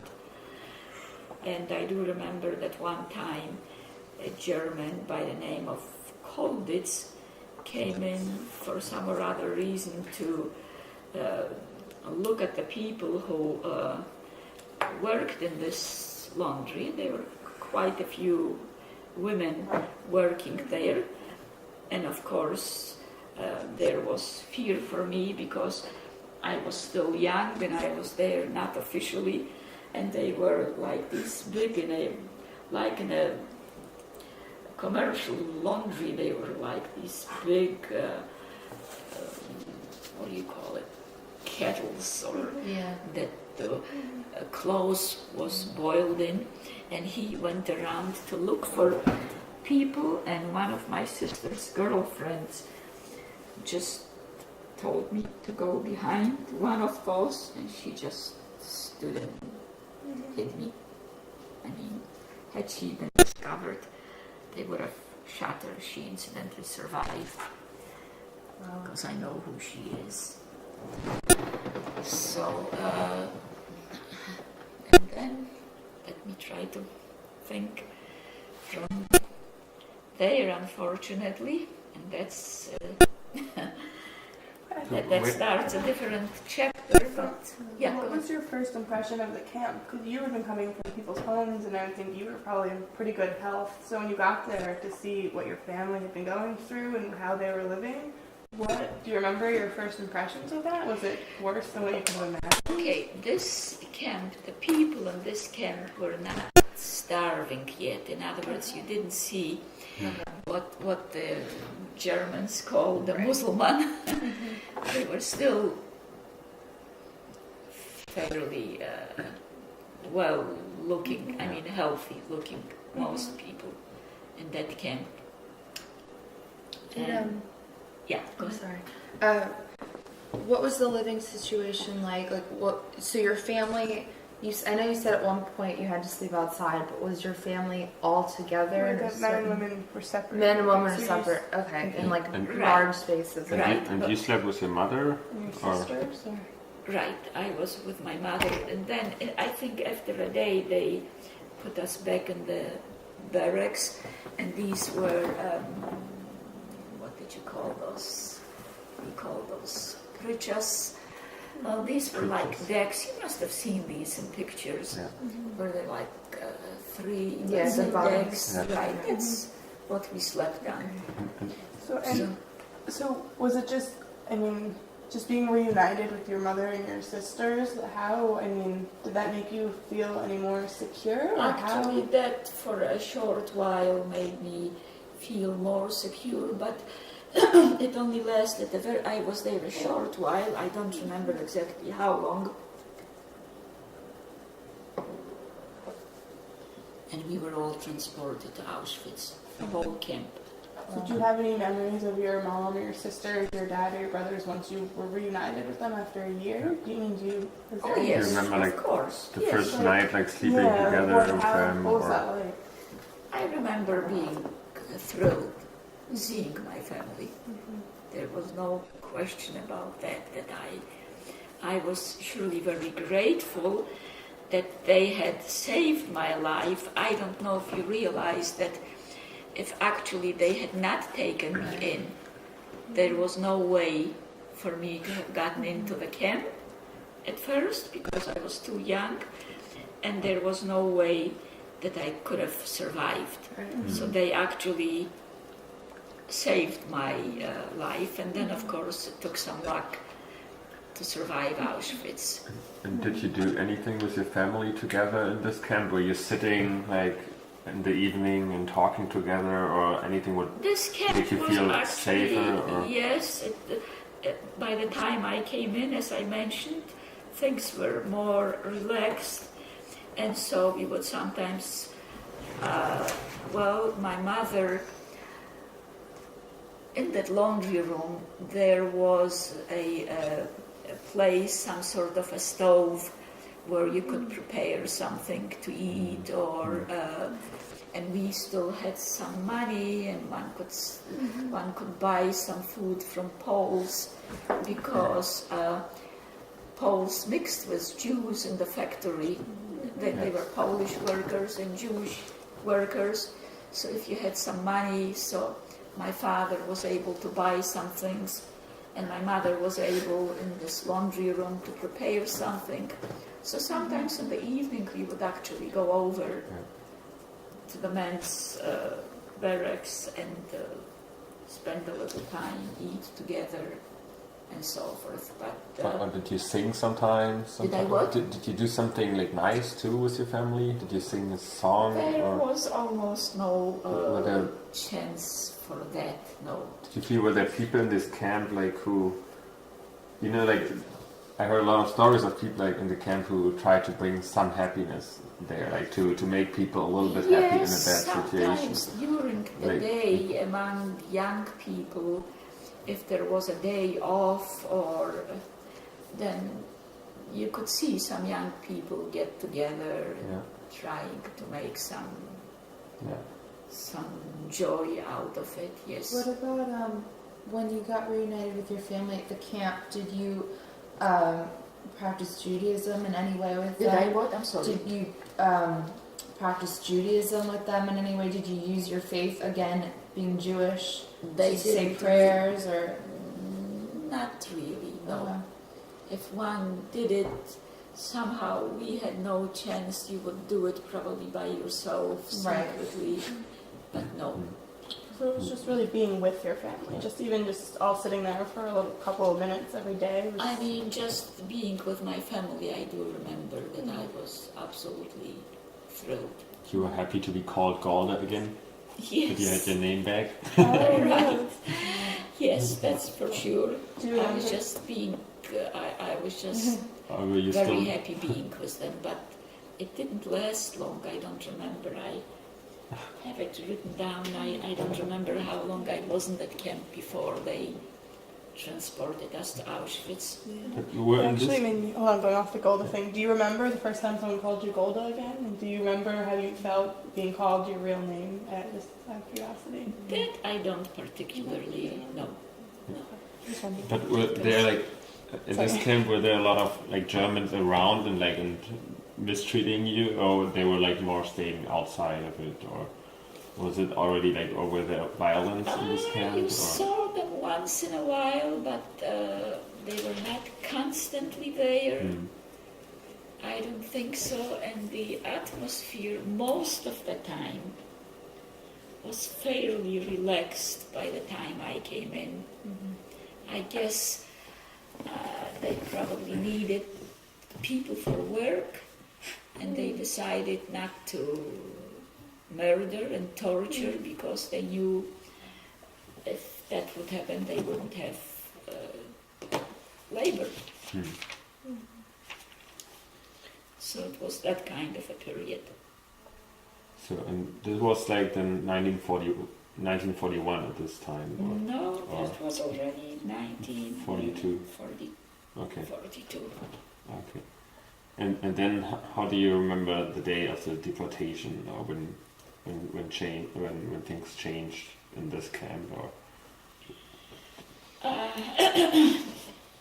Do you want me to go into what Auschwitz was like? Yeah. Hey, how many tapes do we have? I know. Oh, yes. Yes. Okay. Again, we knew a few days before, and I don't know how, but somehow the adults knew that we will be taken to Auschwitz. And some young people, generally in these camps you didn't have old people or very young people. You had people like in the 20s or late teenage years. I remember standing like in the door of my barracks, and they tried to jump over the fence. This was just, I think, a wooden fence. It was just a labor camp. And from there, I guess, to try to run into the woods. And at that point, there were Germans around, and people were just trapping like flies. I mean, some of them didn't even make it over the fence. Some that made over the fence dropped dead there because they were Germans with machine guns, constantly shooting, and also from towers. Well, suffice it to say that we were all just, herded together, put on trains. Men and women were separated. Men were in separate cars, and women were in separate cars. My mother and my two sisters and I actually survived the train trip. My oldest brother survived the train trip. My father and younger brother did not survive the train trip. They never arrived in Auschwitz. What was this train like? The train, it was in the summer, I believe in July. We were packed like sardines. It was hot. They wouldn't let us open a window or anything. We had no fresh air. We had no water. There were no sanitary conditions. There was also a group that had come in from Strachowice, from another camp. I don't remember the name of the camp. I believe I have it written, some of these things, it's so many years after. And they were sort of a tough group, a hard group. They had been in a camp, maybe it was a concentration camp, but they were sent from that camp to Starachowice, I'm not sure. And you see, in Starachowice, when these relations were relaxed, there were some people there, like this Enesman, for example, that originally gave my father, that told my father we could come to Starachowice, and he arranged for cards. And there were some other people that had kind of like some influence in the camp. And these people that had come in from another camp, maybe it was from a concentration camp, and they were somehow a rough group of people. It seems that when we were being transported to Auschwitz and the men were in separate cars, it seems that they had made up their mind that they would take advantage of those that had some influence in this camp. And I don't know till today if my father wasn't one of those cars, or why exactly he didn't survive, whether he was attacked or whether he got a heart attack, or whether my younger brother tried to defend him. Somehow my sisters seem to know more about it, but suffices to say that my younger brother and father did not survive. And when we arrived in Auschwitz, it was sort of, I think, like very early in the morning. When you were on this train, did you know really what was going on? Did you know where you were going? Did you have any idea what you might be expecting? So have you heard of Auschwitz? Yes, people sort of knew. What did they knew about it? Like on the train drive, I mean, you didn't really know what to expect. If they knew exactly what's going on in Auschwitz, I doubt that. But I remember, for example, my impressions when I arrived in Auschwitz, and they were constantly cremating people and burning the bodies. You could feel the stench, and you saw people in blankets, and my first impression was, this must be an insane asylum. And they took all the women and all the men again in separate groups, and they checked, for example, for lice in the hair. Well, they claimed that I had some, and that one of my sisters had some, and my mother had some, and I wouldn't be surprised because we were for several days in this hot Several days you were in a train, cars, and there were no sanitary conditions, no food, no water, and they shaved our heads. Well, one of my sisters when you arrived in Auschwitz, and they took all our clothes away. How was that? Like, what did it make you feel like when they shaved your hair? And I have to tell you, when one arrived in Auschwitz, and you sort of saw the Germans, the Gestapo, and the fright that one didn't pay any attention to one's hair. You sort of wanted to live moment by moment. We knew sort of where we arrived, and I don't think that hair was, at least not to me, So it wasn't a problem, and I don't think that you had time to think about it. How do I feel? Am I degraded? Am I mistreated? I don't think these were luxury thoughts. Right. And so, what were your thoughts about what was going on? I mean, you had just been transported, now you're at this place. What were you thinking about? So did you have any idea of how long you might be there, of what you were really getting yourself into? I don't think we had any idea. For example, when they gathered all the women and they took our clothes away, and they gave us clothes from some other inmates that were no more alive. I remember seeing these machines where they were like disinfecting the clothes and thinking, so obviously people must have known. I remember thinking to myself, is this where they cremate people? So you knew people were being cremated? Yeah, I knew that people were being cremated. These were not machines. I had no idea what one looked like, Right. what crematoria looked like. But I remember thinking that. So did you experience already people died like in the car, on the trip in your car, like around you when you were like I sitting there don't with like remember sardines? people dying in our car. That doesn't mean that I didn't, but I don't remember. Yeah. And when you found out about your father and your brother, were you angry? Were you sad? Do you remember? Did you have any sort of? How did you react to that? I mean, And that's. when did you find out? Let me put it that way. When we got out that morning from the cars, and they,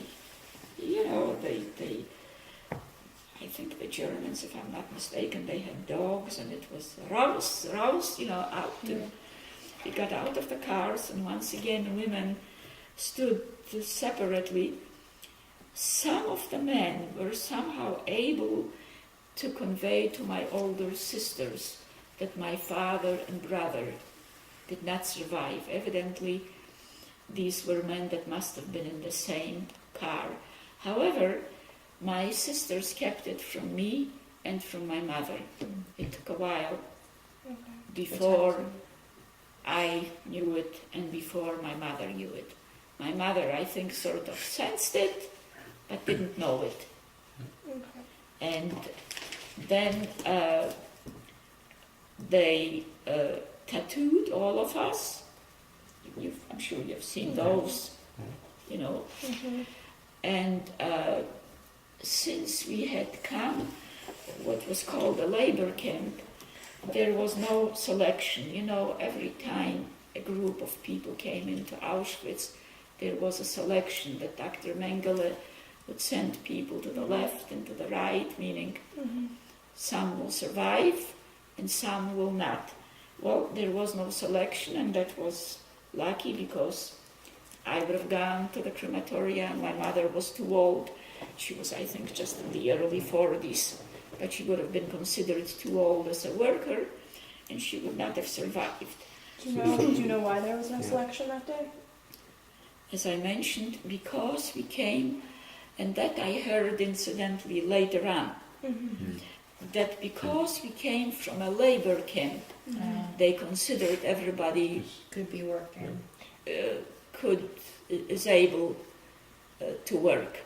This is July that you were arriving? July It was 42 either and July 42. or August. So it was. I'm not sure. And just back to the tattoo. Do you remember when you were given Oh a yes, tattoo? I do remember being tattooed.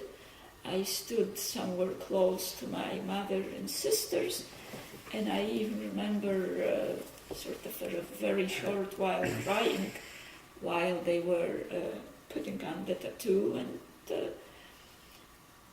then we were all sent. Was it a German who tattooed you or another inmate? It was Germans, I think. Yeah.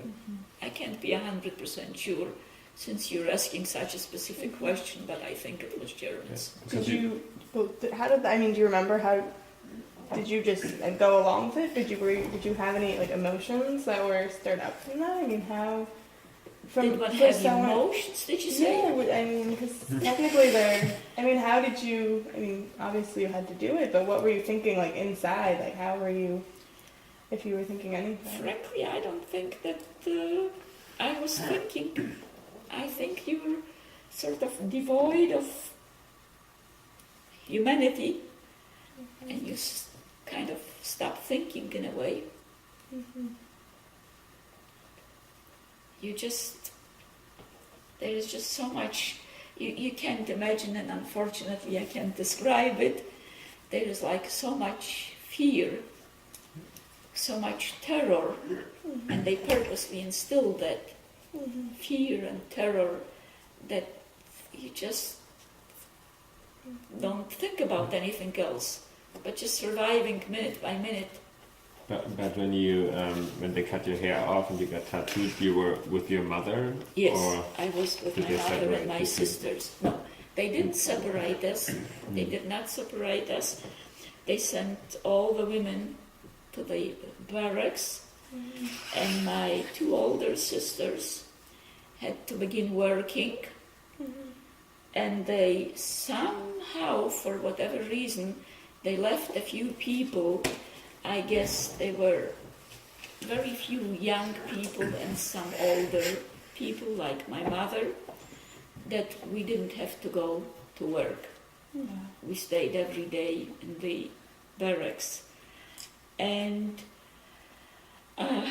there was a Zeilapel, a roll call, what they call, every evening and every morning. They counted people to make sure that everybody is there.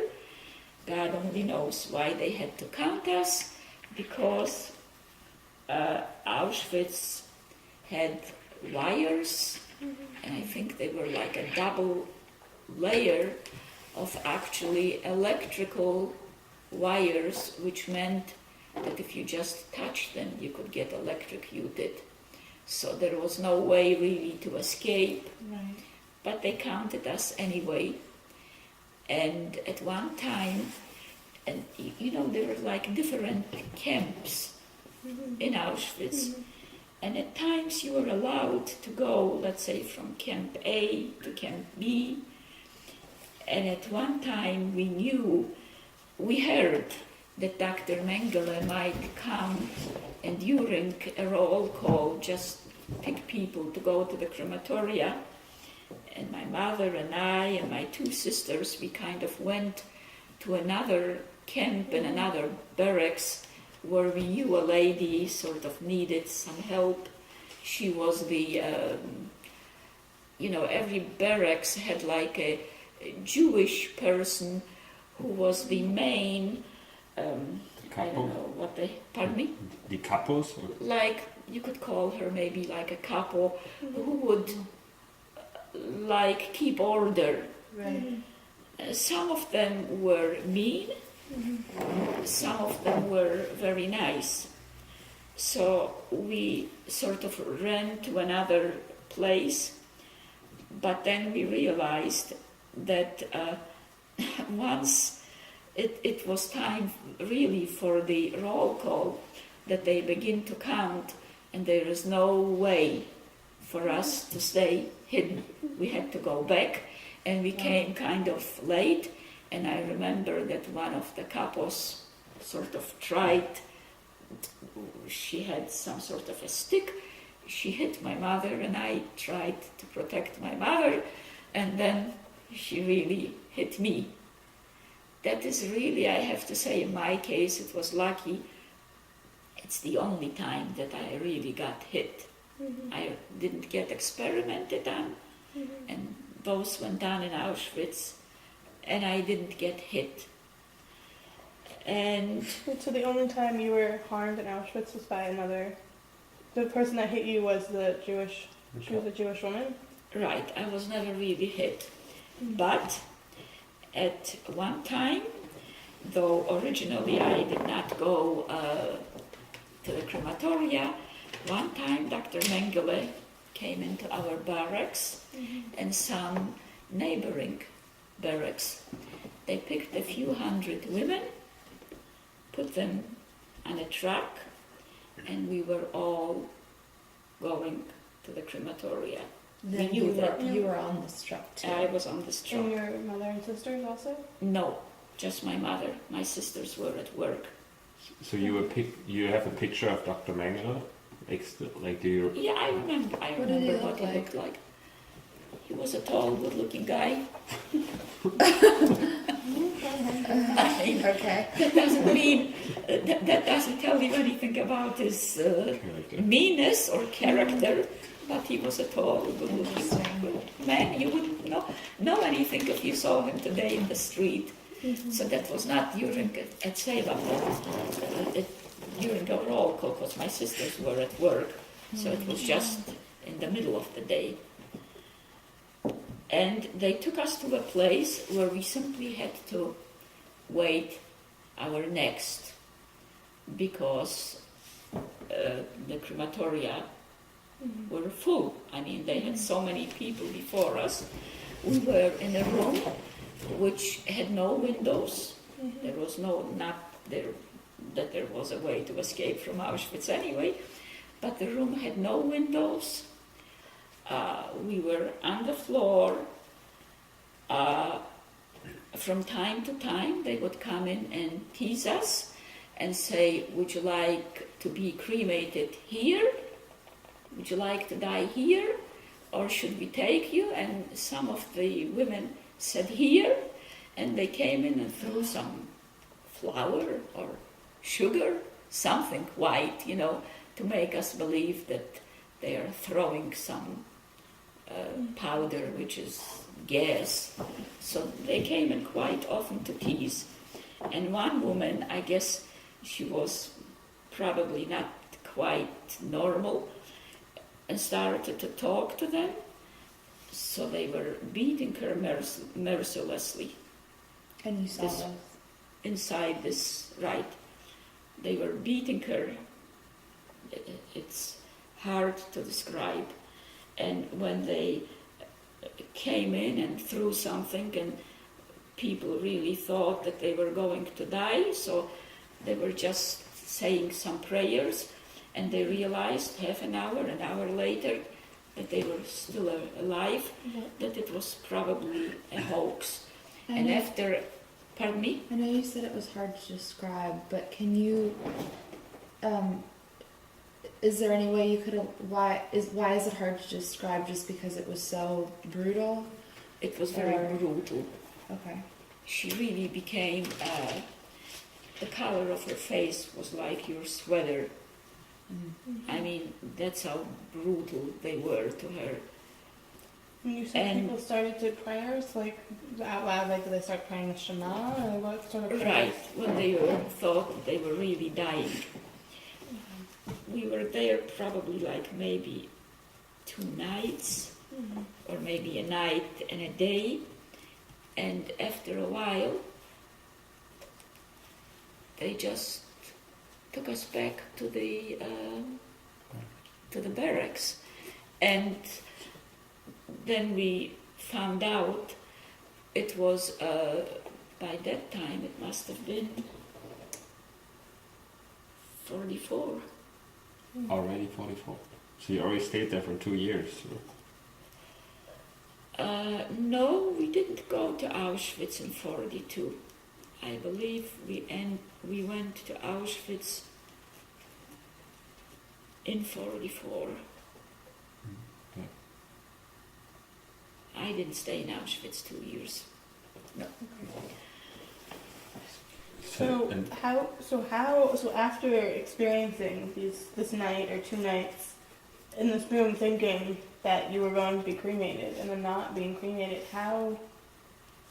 what was your reaction to that? Like what?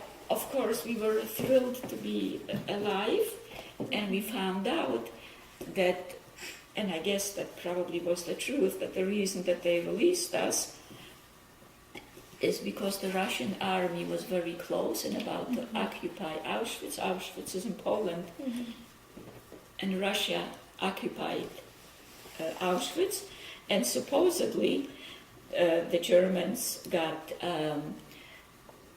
orders to begin taking the crematoria apart. I understand that they were 6, and they started to take them apart, and they simply didn't have time to do away with us. And when my sisters came from work, we were not back yet. So of course they saw, the ovens. You could see, like, they were very tall, chimneys, and you could see smoke and fire constantly billowing out.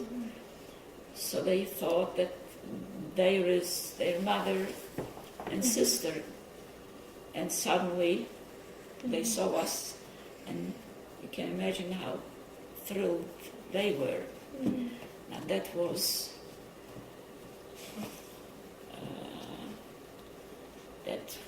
already somewhere in the fall, and in January.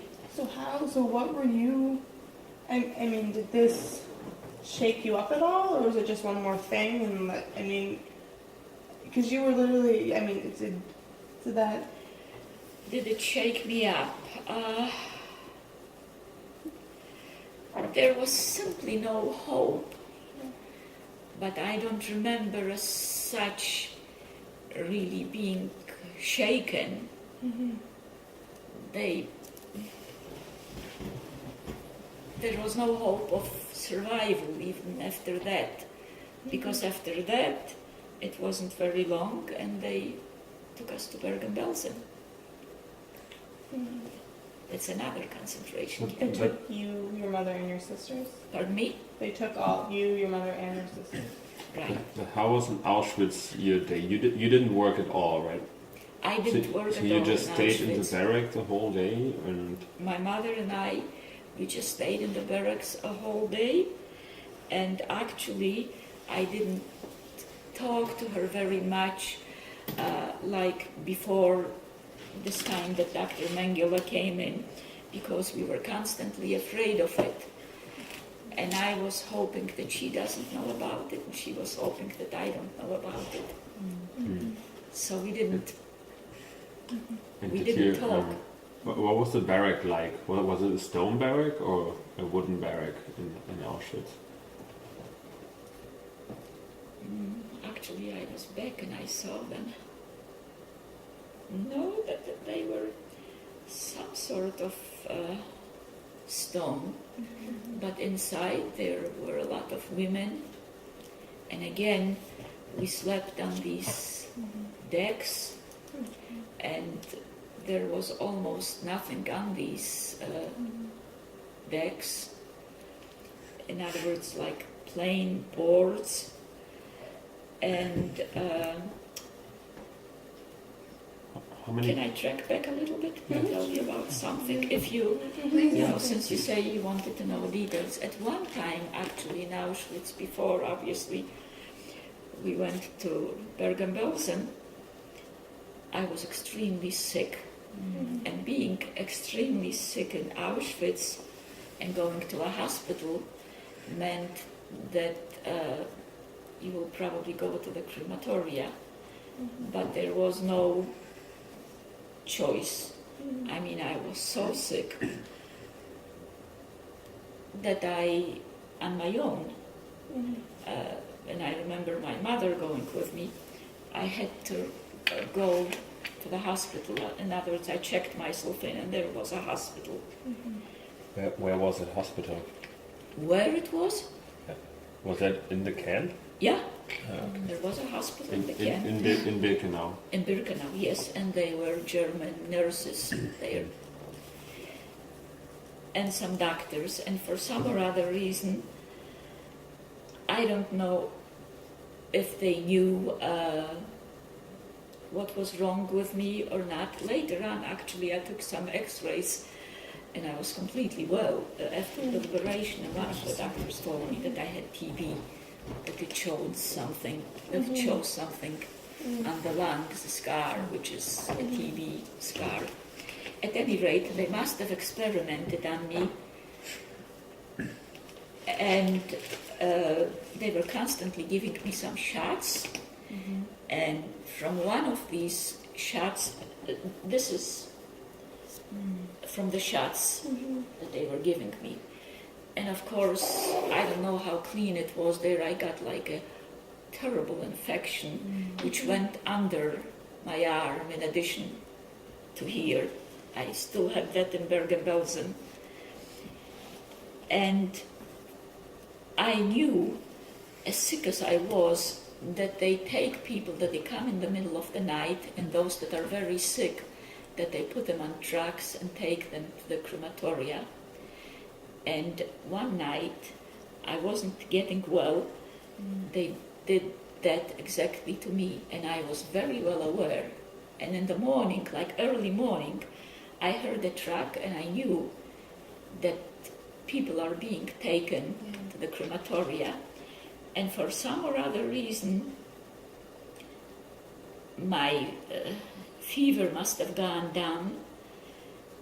And that morning, I was really somehow a lot healthier. And I stood up on the bed and I started to scream for coffee. For coffee. Yeah, I was very thirsty, and they were giving out coffee, and I started to scream for coffee. And evidently, one of the German nurses must have been a nice person, because she transferred me. You see, I was in a section. They had put me in a section. From the section where I was, they put me in a section where I knew that they take people to the gas chambers. So that was for the sick people, or Pardon me? was that for the sick people? Or? Right, people that obviously were not recovering. Don't ask me why they were trying to even cure people. I mean, that's a different story. I mean... Who did they cure? Or did you feel like they really wanted to help you, or some? I don't know if they really wanted to help, or they were just experimenting. When I say I wasn't experimented on, I don't even know what they were trying to do. Do you remember what the hospital looked like or smelled like? Or do you remember being there? Yes, I definitely remember being there, and I remember some German nurses and some German doctors. Was it in another barrack, or where was it in Birkenau? It really looked like a hospital. It must have been a barrack, but they had created a hospital out of it. Yeah. And one of the German nurses transferred me back where I was safe, where I wouldn't be taken to the gas chambers. And I remembered that because I was in a hospital, they were giving us white bread, which you didn't get in Auschwitz. And I had put it under my pillow. And I looked under my pillow because now I suddenly wanted to eat and drink.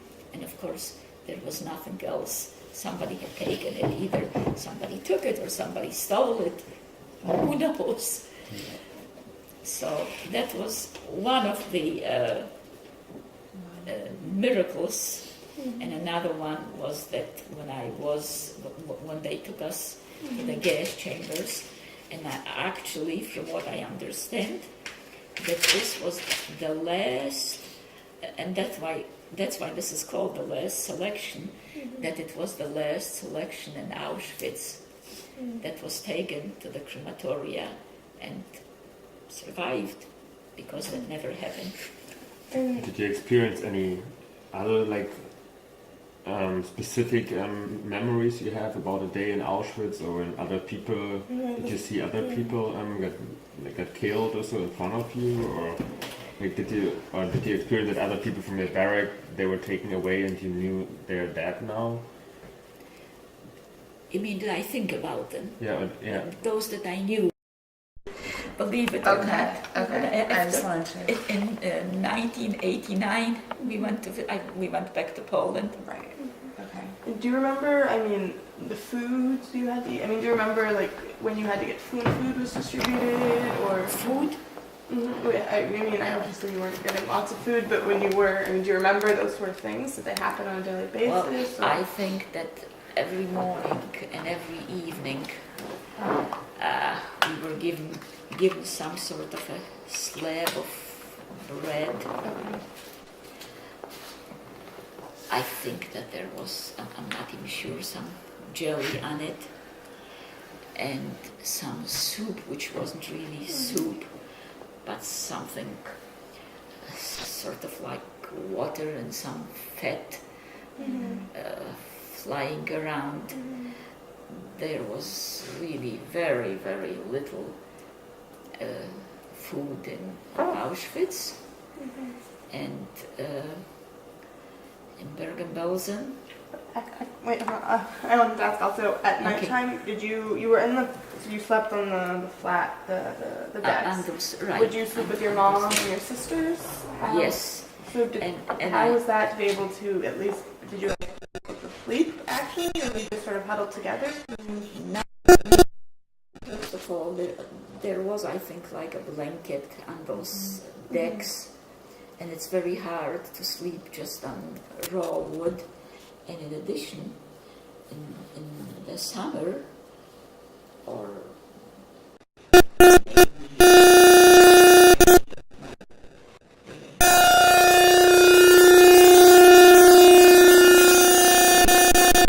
those three decks. So, and I do remember that it was impossible for me to sleep. So what I do, there was some place like under the floor, under the lowest deck in Auschwitz that I remember. And I used to try to go down there, couldn't sleep there either, but I somehow go better down there. That I definitely remember doing from time to time. How many people were on one deck?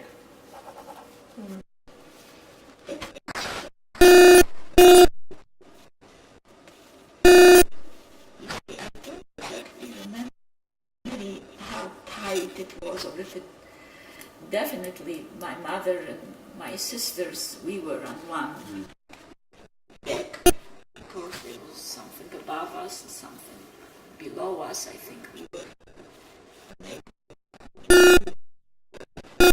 because I went under the lowest deck. So Do you remember other people sleeping next to you? Remember that? no, I probably not, because I had my mother and my sisters, Yeah. they were. Or do you remember any friendship you had with your mother had in this barrack?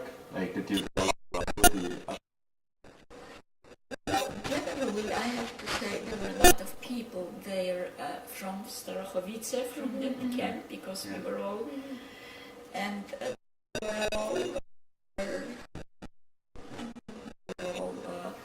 but most people went to work. You were up at very early in the morning, at the crack of dawn. I mean, people were woken, and by the time they came back, it was probably dark, and they had to eat something and go back to sleep, because once again you had to be up that early. And during the day, nobody checked the barracks, no Germans came in and looked who's still there, or? Well, as I described at one time, obviously, one time Dr. Mengele came in, and we were always afraid of that. We kind of knew that he goes, I don't know how we knew it, but evidently we had heard that, they go around to different barracks, and we knew that who knows when he might come into ours. That is exactly what happened. So what did you do all day in the barracks when you were with your mom? Did you? Very little. I mean, just stayed on this, And did your mom try to sort of protect you and your sisters? What sort of role did she take on? I mean, well, speaking of that, I can tell you that, let's say, when we were in this truck, and we knew by that time that we are going to the crematoria, my mother knew that I was still fairly healthy and I can run very well. She tried to encourage me to somehow run away, and also she had, and I don't know how exactly, but she had carried through one Russian coin. It's possible. I think actually I told you one of my brothers survived, and I think that he had actually carried it through and was somehow able at one point to give it to my sisters, and my sisters in turn gave it to my mother, and my mother had that with her. And when we were on the way to the crematoria, you know, in each barrack there was a like you called a couple. There were some German couples too in the camp, but usually in the barracks there were some Jewish women that you know, they were what do they call, like an Aufseherin? What would you call that in Aufseher, yeah. in English? Somebody who like took care of the whole barracks. There was a Schreiberin, meaning somebody who evidently the Germans had there had to be some written work, and somehow my mother saw her and gave her that coin in the hope, directly asked her to somehow save me. But of course, she couldn't do anything. I mean, she couldn't save me. But when we came back, we found out, and she obviously didn't know that we would come back. She was obviously honest enough that she gave it to my sisters, which was sort of like a shock to me that she bothered to return it under those circumstances.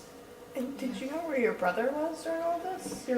My older brother, he was sent to another camp from Auschwitz. I think Buchenwald didn't survive. And did you ever, beside this going on this truck, like outside? Did I ever what? Like, did you ever leave the camp for anything?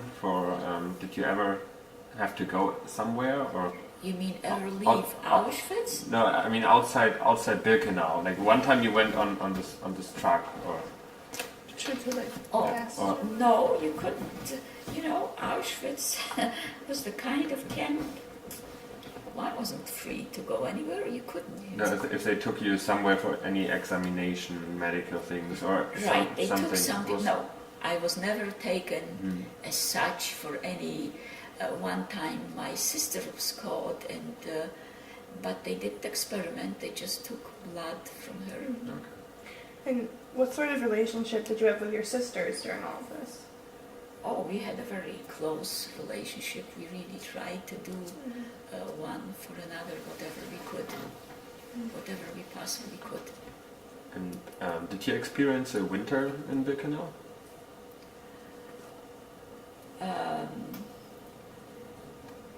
A real winter was when we were sent, in a way, it was, I believe, January, when we were sent on a death march from Auschwitz to Bergen-Belsen. So for a few days we walked, and that was in the middle of the winter. So how was the day when they sent you on the death march?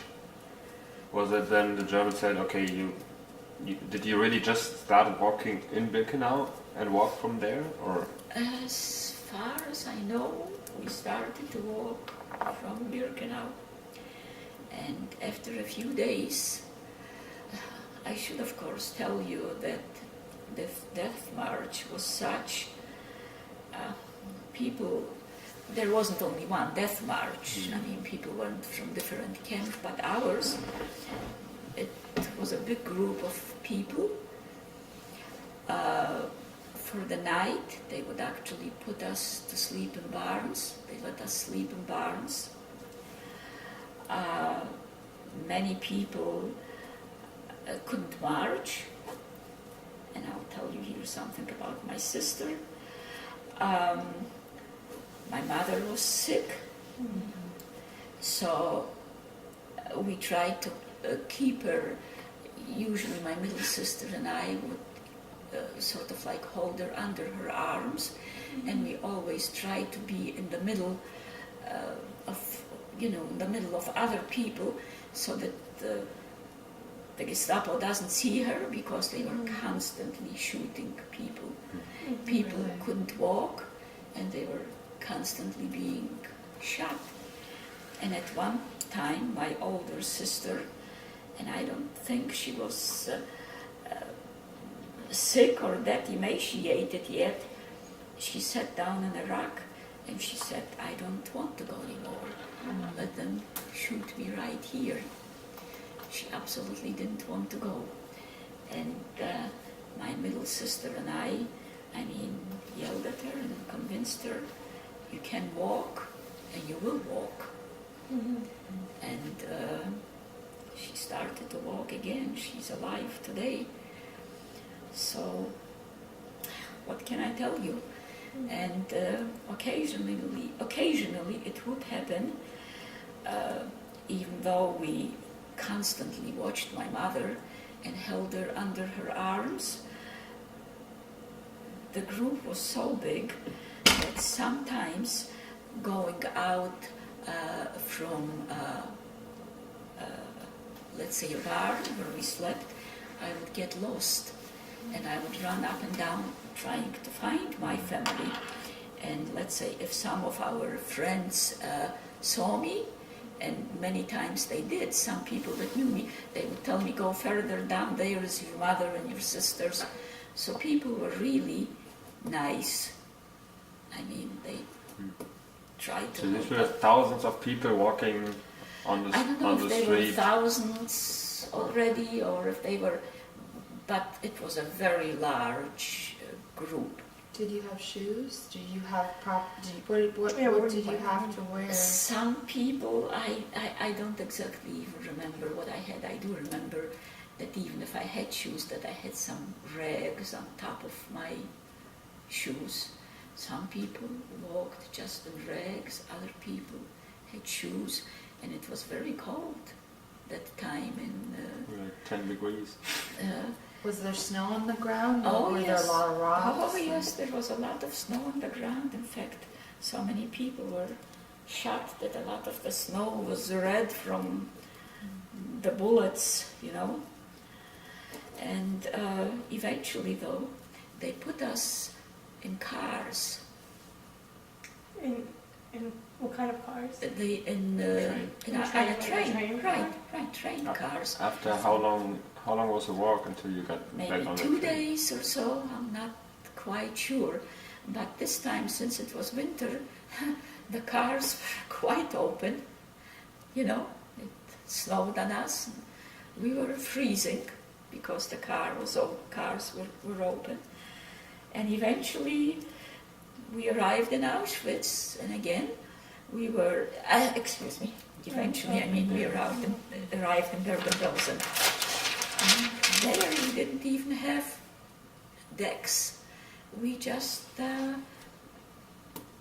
sat on the floor. I mean, there wasn't even, I don't think there was even enough place to stretch out on the floor. And there, in our barracks, I don't remember anyone working. We didn't work. And, you know, when you had to go out, for example, to the bathroom, and bathrooms didn't exist. It was just like a big hole in the ground. And that's where people went. And I mean, there was so much sickness in Bergen-Belsen, diarrhea, dysentery, I mean, lice, everything you can imagine. You would put your hand under your arm, you would take out a handful of lice. Our bodies were so, you never washed,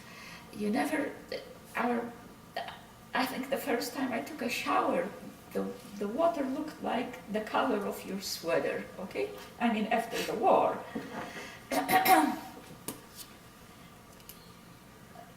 Also, when I still had enough strength to go out to this hole, which was dug, you know, in the ground. But there were so many people stretched out on the floor that some were sick, some were dead, some were, you didn't know if you were walking on dead people or people that were still partially alive. And, you know, the British liberated Bergen-Belsen. You know, there were different zones in in Germany, some zones were liberated by the Americans, some zones were liberated by the Russians. Ours was liberated by the British. And when they came in, this is outlawed now, the first thing they did, they threw DDT on everyone and everything. What is that? DDT. Against malaria. I think it kills everything. Flies, all flies, and yeah, It kills everything out. it's really And after a while, of course, my mother was so sick, they tried to take the sick people, not the very sick, those I suppose that they thought might survive. They were like some makeshift hospitals that the British had set up, and they took my mother by ambulance to a hospital. My older sister said, well, I'm going with my mother. They didn't want to let her in. They said, I'm sorry, you can throw me out if you want to, but I am going. And she went with my mother. And she was with my mother in the hospital. My mother, of course, didn't survive. But She died in the hospital? Or? no, well, she died in the hospital. But When the British were there. a few weeks after, actually the day, I think, of the liberation. How long did you stay in Bergen-Belsen? How long was that? I'll tell you all about it. But I can tell you, those shacks in Bergen-Belsen, the British transferred us to some housing where, I don't know, maybe it was a mile, maybe 2 miles away. We thought, God knows where we are being transferred. We thought how far it was, but then we realized how close it really was. These were like small houses where Germans had lived, I think German soldiers, during the war. And all those shacks, most of the shacks, they just burned. There is nothing really left in Bergen-Belsen except museums, And before the British got there, do you remember the attitudes of all these German soldiers? the what? Do you remember the attitudes of the German soldiers? Did they realize that the war was not in their favor anymore? Well, Did from you what I sense that? understand, a lot of the German soldiers just simply ran away when they realized that the British are coming in.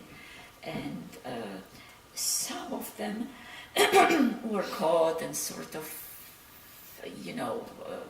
put on a truck, and people made fun out of them, especially some Jewish men. I don't think that the women,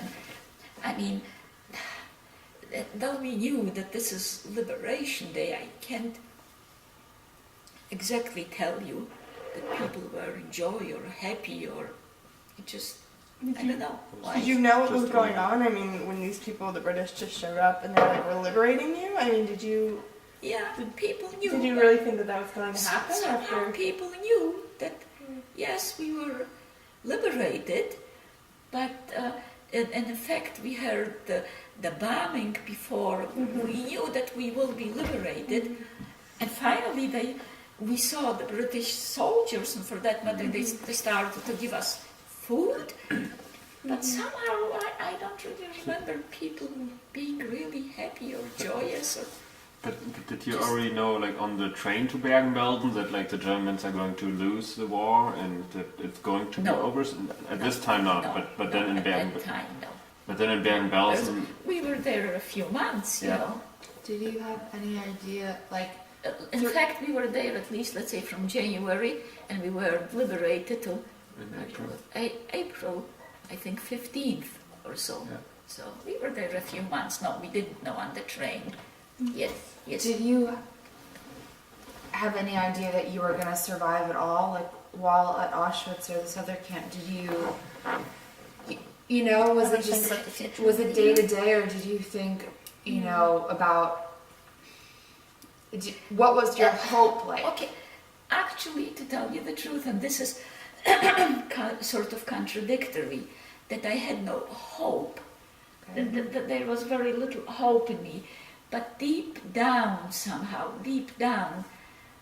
I thought, gee, I have to make that. I will make that. Yeah. Okay? This sounds, I know, contradictory, but... did you ever have the situation that you thought you have to give up? You can do it anymore? Or were you always no, at this? No, I never strength? gave up. That's only my sister, my oldest sister, as I say, gave up. But I actually never sat down and say, okay, let them shoot me now, let them take me now. No, I never gave up. I always tried to sort of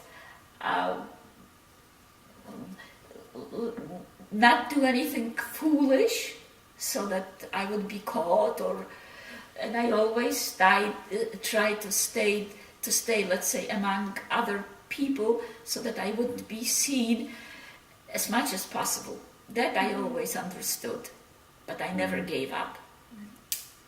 I always sort of tried to be as much as possible in the background. What helped you most, like, to not give up? Like, was it like the feeling like I really want to survive, or my family, or I? Well, the fact, let's say that I had family, 2 sisters and a mother. We desperately tried to save her, which of course we couldn't, and we desperately tried to save one another.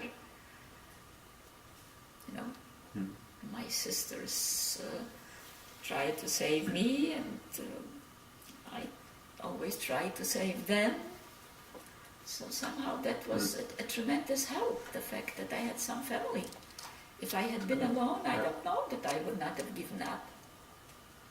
And was there one point in this camp when the Germans, when they left away because they knew the British people are coming, that like from now on, like nobody really took care of you anymore? They were just like, I remember was it a at chaos? point, Or? believe it or not, in Auschwitz, when we didn't see any Germans, and you could come out and you could somehow have good soup. There was like good soup in like huge pots, thick soup, and you could take as much as you want to. I don't know how or why that happened, but there was such a time shortly before we were sent to Bergen-Belsen. Evidently, the Germans knew then that Russia will just take over. And they must have been afraid or ran away, but then they decided, no, we won't let all these Jews, we won't leave them all in Auschwitz and let them live, because if they would have, we would have been liberated, and so many more thousands of people would have survived. But they decided to send us into Germany, where they knew that we wouldn't survive. So they obviously didn't want us to survive, but yes. But you always had enough food, so you could but eat before, yes, there was before a you had to small, walk. there was a, somehow, I don't remember, a day or 2 in Auschwitz where, yes, we somehow didn't see Germans, and we could go out and just take thick, good soup and eat. Nobody told you how much to take, what to take. Yeah. I just never completely understood it. I have to say, until I was liberated and got more adult and realized what happened, I never understood it in the camp, no. Was the camp Bergen-Belsen, how was that like? Was it very different to Auschwitz, or? It was a completely different camp. Yeah. But I have to go to the bathroom. Oh, yes, please. Okay. And then I'll be happy to talk to you. But we left actually for the United States. So my sister, this is my little sister, and this is me. We just simply took a picture of it.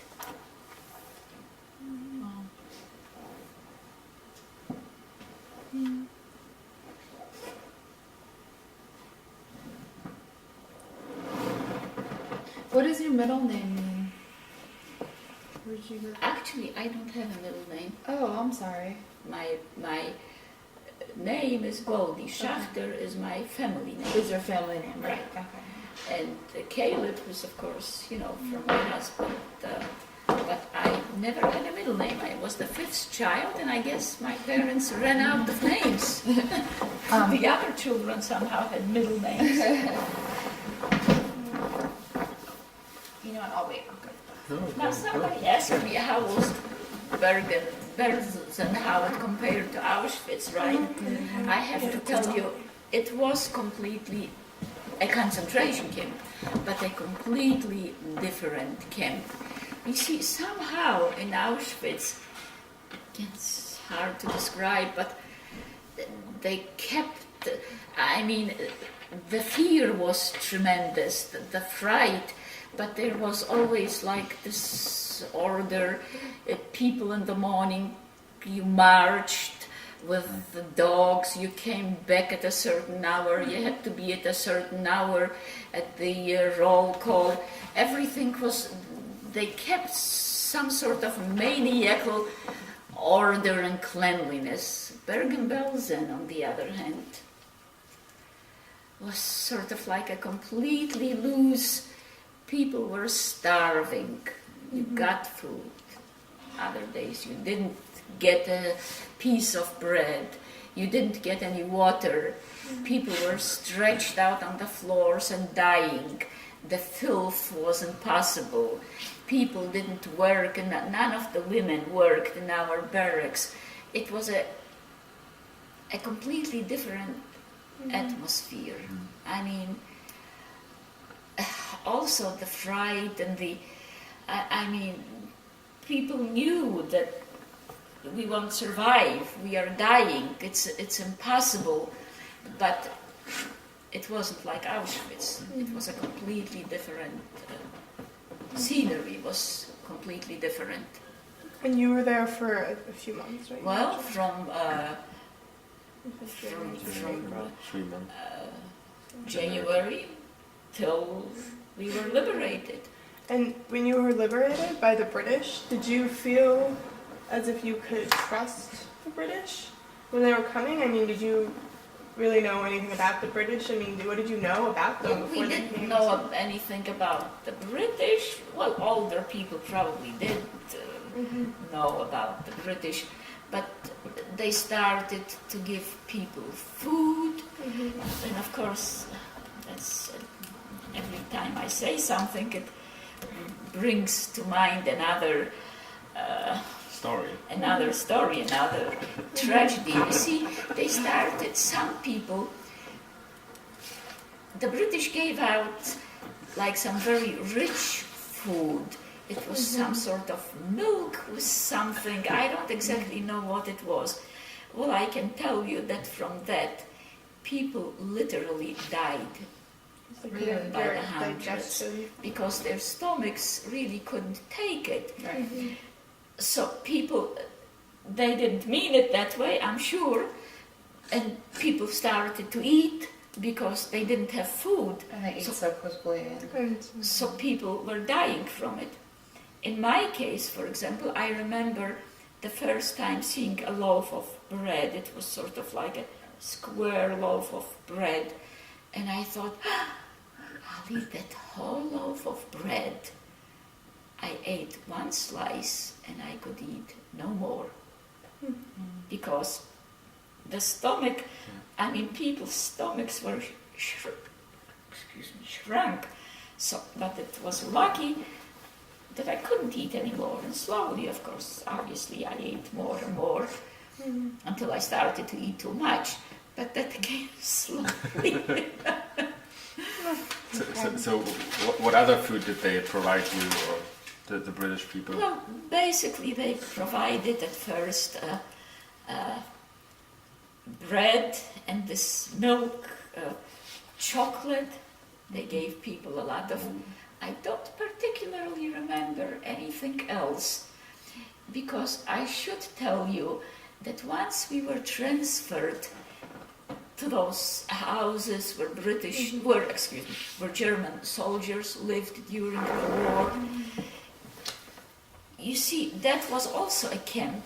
That was still Camp Bergen-Belsen, but we were liberated, and right away, how should I say, like a committee of people formed. There was a building of some people that were like the elders and influential, and from there we started to get all our food, because the Hayas, you heard of the Hayas? That's Hebrew immigrant, Hebrew immigrant Aid Association or something like it. They started to send in a lot of food. In other words, a lot of Jewish organizations. We were now liberated. And there was this like Jewish committee of people with a building, and people went there for food, for clothes. So it's from there that we started to get all our food and all our clothes, and you know, it was now after the war. And how did you communicate with the British? Did they? Well, we didn't exactly have to communicate with the British because they were not exactly in the camp of Bergen-Belsen. Here and there you saw a British soldier, but they were basically nice, and people that would speak English spoke English to them, and they had like an office.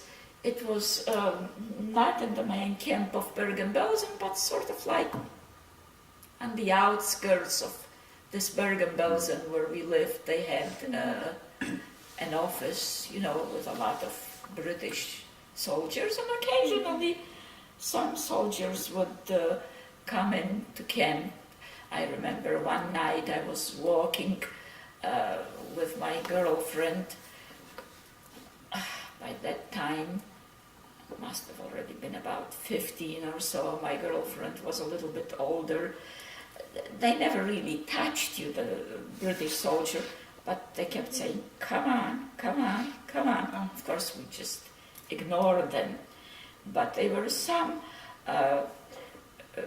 girls older than I, and my sisters would also never go. But there were some girls, these British soldiers would occasionally come in with a truck and ask some of the girls to go dancing with them, some of the girls that survived. And the girls went with them. Some girls wouldn't go. They didn't consider it decent enough, you know. I don't know if it was or wasn't, because I wasn't there and I never saw it. But I do know that some of the girls went, because that I did see, but those dances I never, I never saw. I never went and I never saw. But do you have any specific experience of one soldier who talked to you, or of any nice nurse, or like them? No. Like the first like really nice person who helped you, or? No, except that this nurse, obviously in the hospital that time, when she put me back in the bed where I originally was, so she realized, obviously, that she doesn't want me to go to the crematoria. I don't remember her very well, or her name, but obviously she must have been a nice person. And did you have like any ideas of the future, of your own future, at the whole time when you were in this camp? So were you thinking like, oh, is it over sometime, and then I'm gonna have a better life? Now that's a completely different story, which I don't know if you want to even hear now. But you see, I was liberated in 1945.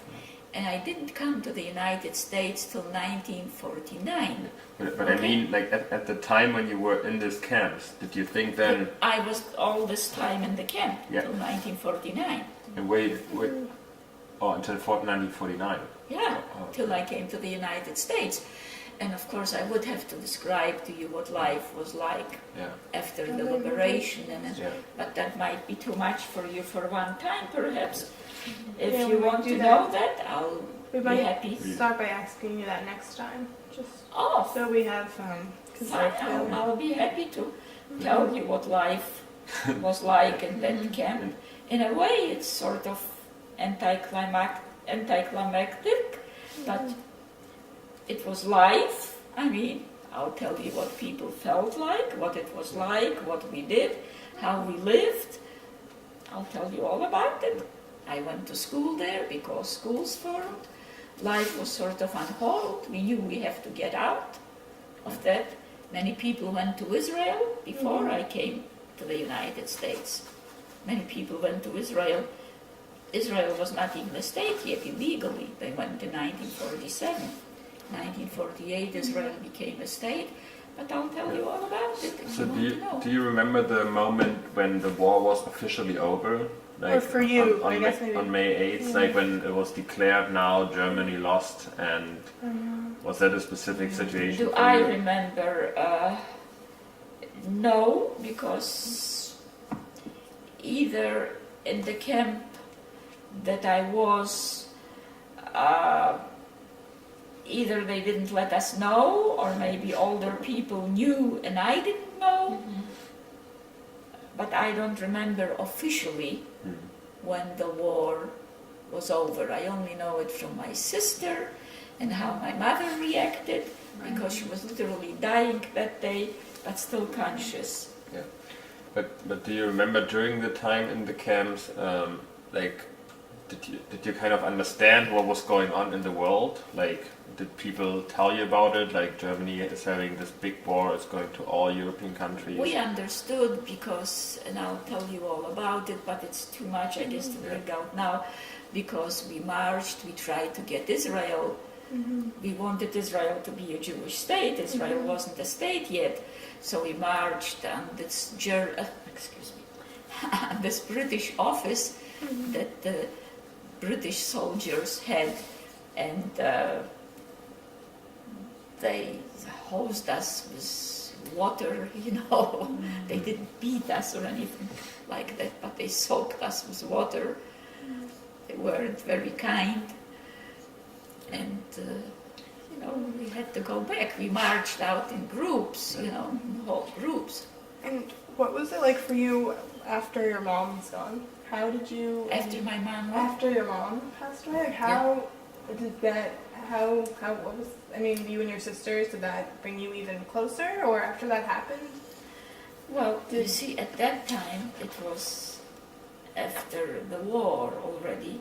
And frankly, I was naive enough and stupid enough, because my mother was so sick, I shouldn't have thought that she will survive, but I thought that I have a mother and that she'll survive. So what actually happened is that when the British transferred us, it was maybe like 2 miles, 1.5 miles, to these houses where the Germans had lived. So at that point, my sister was in another place in the hospital with my mother. It wasn't far away. But so what my middle sister and I did, and my cousin, we just went out, and by that time we knew where the hospital is, and we just yelled, Yurka, Yurka, that was my sister's name. And she finally heard us, and once she stuck her head out of the window, I could see on her face. I didn't see my mother die, she did. My mother had died like the day before or so. Well, so at that time, since it was after the war, and I came in, of course, she had us come into the hospital, and they were like 2 Jewish nurses there. One was actually a nurse before the war. So at that time, when I realized that my mother died, I mean, I just cried, literally. I was heartbroken, I mean, you know, which when I found out that my father died and my brother, I didn't even cry. I mean, that was in the camp. And somehow there was no time. You couldn't. You had no privacy. There was somehow no chance even to mourn. But with my mother it was different. I realized that I lost a mother, but I also realized then that it was just, I mean, the way my mother looked. I shouldn't have even thought that she will survive, because it wasn't possible. I mean, some British doctors tried to save her, my sister told us, but I mean, So and just- then your sister became like a did she took a mother role for you? Or? in a way, yes. First of all, she was my oldest sister. Secondly, somehow my mother, though she knew she's dying, somehow her mind was all there, and she knew that my middle sister and I and my cousin, we kept very close to my cousin, were not with her, so she directly asked my oldest sister, just make sure that you take care of Goldie, she's still a child, you know. Make sure you take care of Goldie. And my sister did, you know, as much as, but then, you know, I would have to relate to you what life was like in Bergen-Belsen, and especially for me, you know, because I had no parents, and what happened in the United States. I mean, it was wonderful to come to the United States, but That we it all was not a good time for me. we're really excited to hear that in our next interview next me? time. I'm sorry. We're really excited to hear like Yeah, okay. more of the I'll- story. I'll And tell then- you about so- it, you know. But I think for today like we can like wrap up and I'm sorry for today. for today it's like So- yeah, we can go. yeah, Yeah. like almost 3 hours. Well, okay, so Mark, obviously... we could sit here all day, but unfortunately we have. Are you still so full of energy? do I still have you're not energy? you're not getting tired of talking? Or?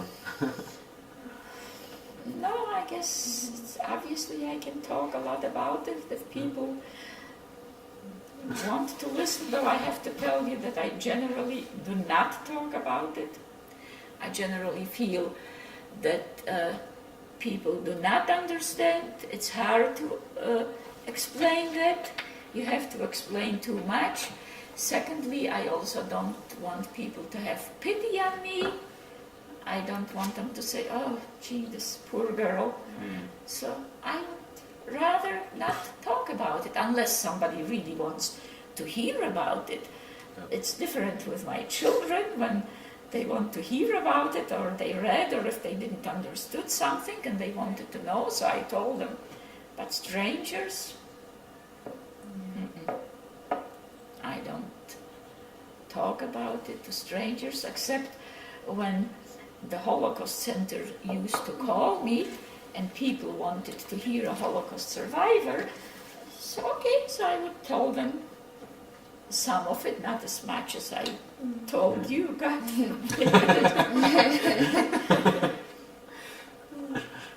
But We love details.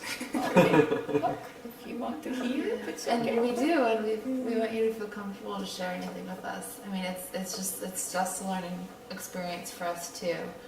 You know, it's really. Oh, I realize that, and I realize my age, so if people want to talk, if people want to hear it, and besides, I'll tell you, there is something else. I have actually heard some Holocaust survivors speak, and I was actually interested in the story because they were in different camps and different experiences, so I would have loved to know their story, but some of them, it's like so disconnected and so jumbo-mumbo, and the English is so poor that frankly I couldn't get anything out of it. So I thought to myself, well, somebody who doesn't have this experience, who has much less experience than I, how would they get anything out of it? So then I felt my obligation is definitely to speak, because I think it's more or less organized and that people can understand what I'm saying. Yeah, Definitely. completely. But some people's English, and I guess they just didn't think it through, And you have to sort of more or less tell it in sequence, otherwise you mix it all up and it becomes a... Did you ever tell the story in Polish to somebody? Well, Like, did to you have a tell you Polish- the truth, I can't speak Polish that well anymore that I could tell it in Polish effectively. No. Though at one time I spoke Polish, I should say, extremely well. But you see, my husband doesn't speak Polish. My children don't speak Polish. I had no chance to use it, and so sure, some simple Polish I can still speak, but could I tell the story the way I told it to you in Polish? No. I couldn't. I have to admit that I couldn't. We don't understand that much Polish, so Well, This is better for us that you're speaking in English. it's easier to get them. So I understand that there are some things going on in Poland and in my city, because somebody called us from Sweden. She's doing some things, and in Bodzentin, because somebody survived who is from Bodzentin, from my city, and some historian, I think, she said, wants to translate it into Polish. Well, yeah, she wants. be my guest. I mean, if that historian wants to translate it, That's good. Better her than you translate. I could translate it. I don't know Polish that well anymore. Yeah. But then you could read it in Polish afterwards. Oh yes, I could read it, and I was in Poland. What did we go in 1989? We went back to 1989. Poland. Yeah, I'll tell you about it. So obviously, of course, I could order my food in Polish, and I could translate for my husband whatever he needed to know, because he went with us, and my older sister went. So Look how beautiful she was.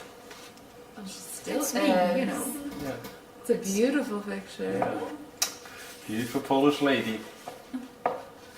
Well, that's me, but I must have been 15, 16, I don't remember. 46. So that's after though. Obviously, it's after the war. Yeah. No, you look great there. As great as today, Golden. Oh, thank you. Very nice. Pictures are always nice. You can imagine Yeah. things once you see pictures.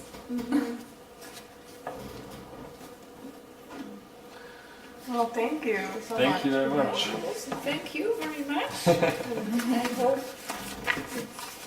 It just I puts so much hope into it's enlightening and well, it puts a lot of, I don't know, our lives into perspective. Because I'm it puts a lot of things into perspective. I guess even for us, just thinking.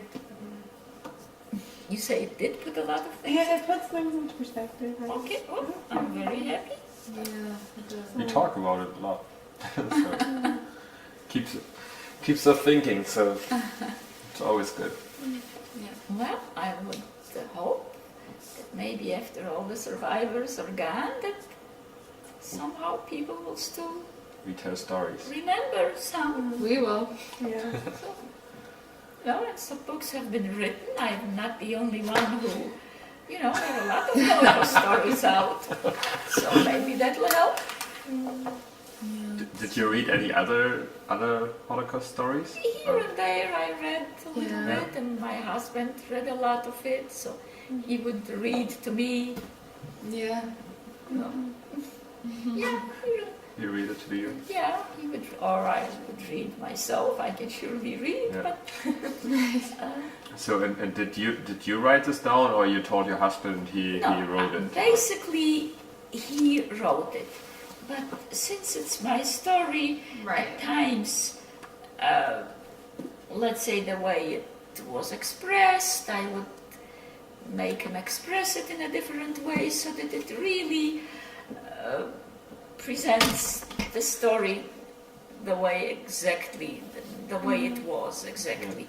And here and there, I directly told him that, let's say, I'll remember something, but it's a little fuzzy in my mind, such and such is too fuzzy. Right. So he would go to my sisters and interview them, and he would he interviewed two men from our town that survived, and they were quite a bit older even than my sisters, so they remembered quite a bit.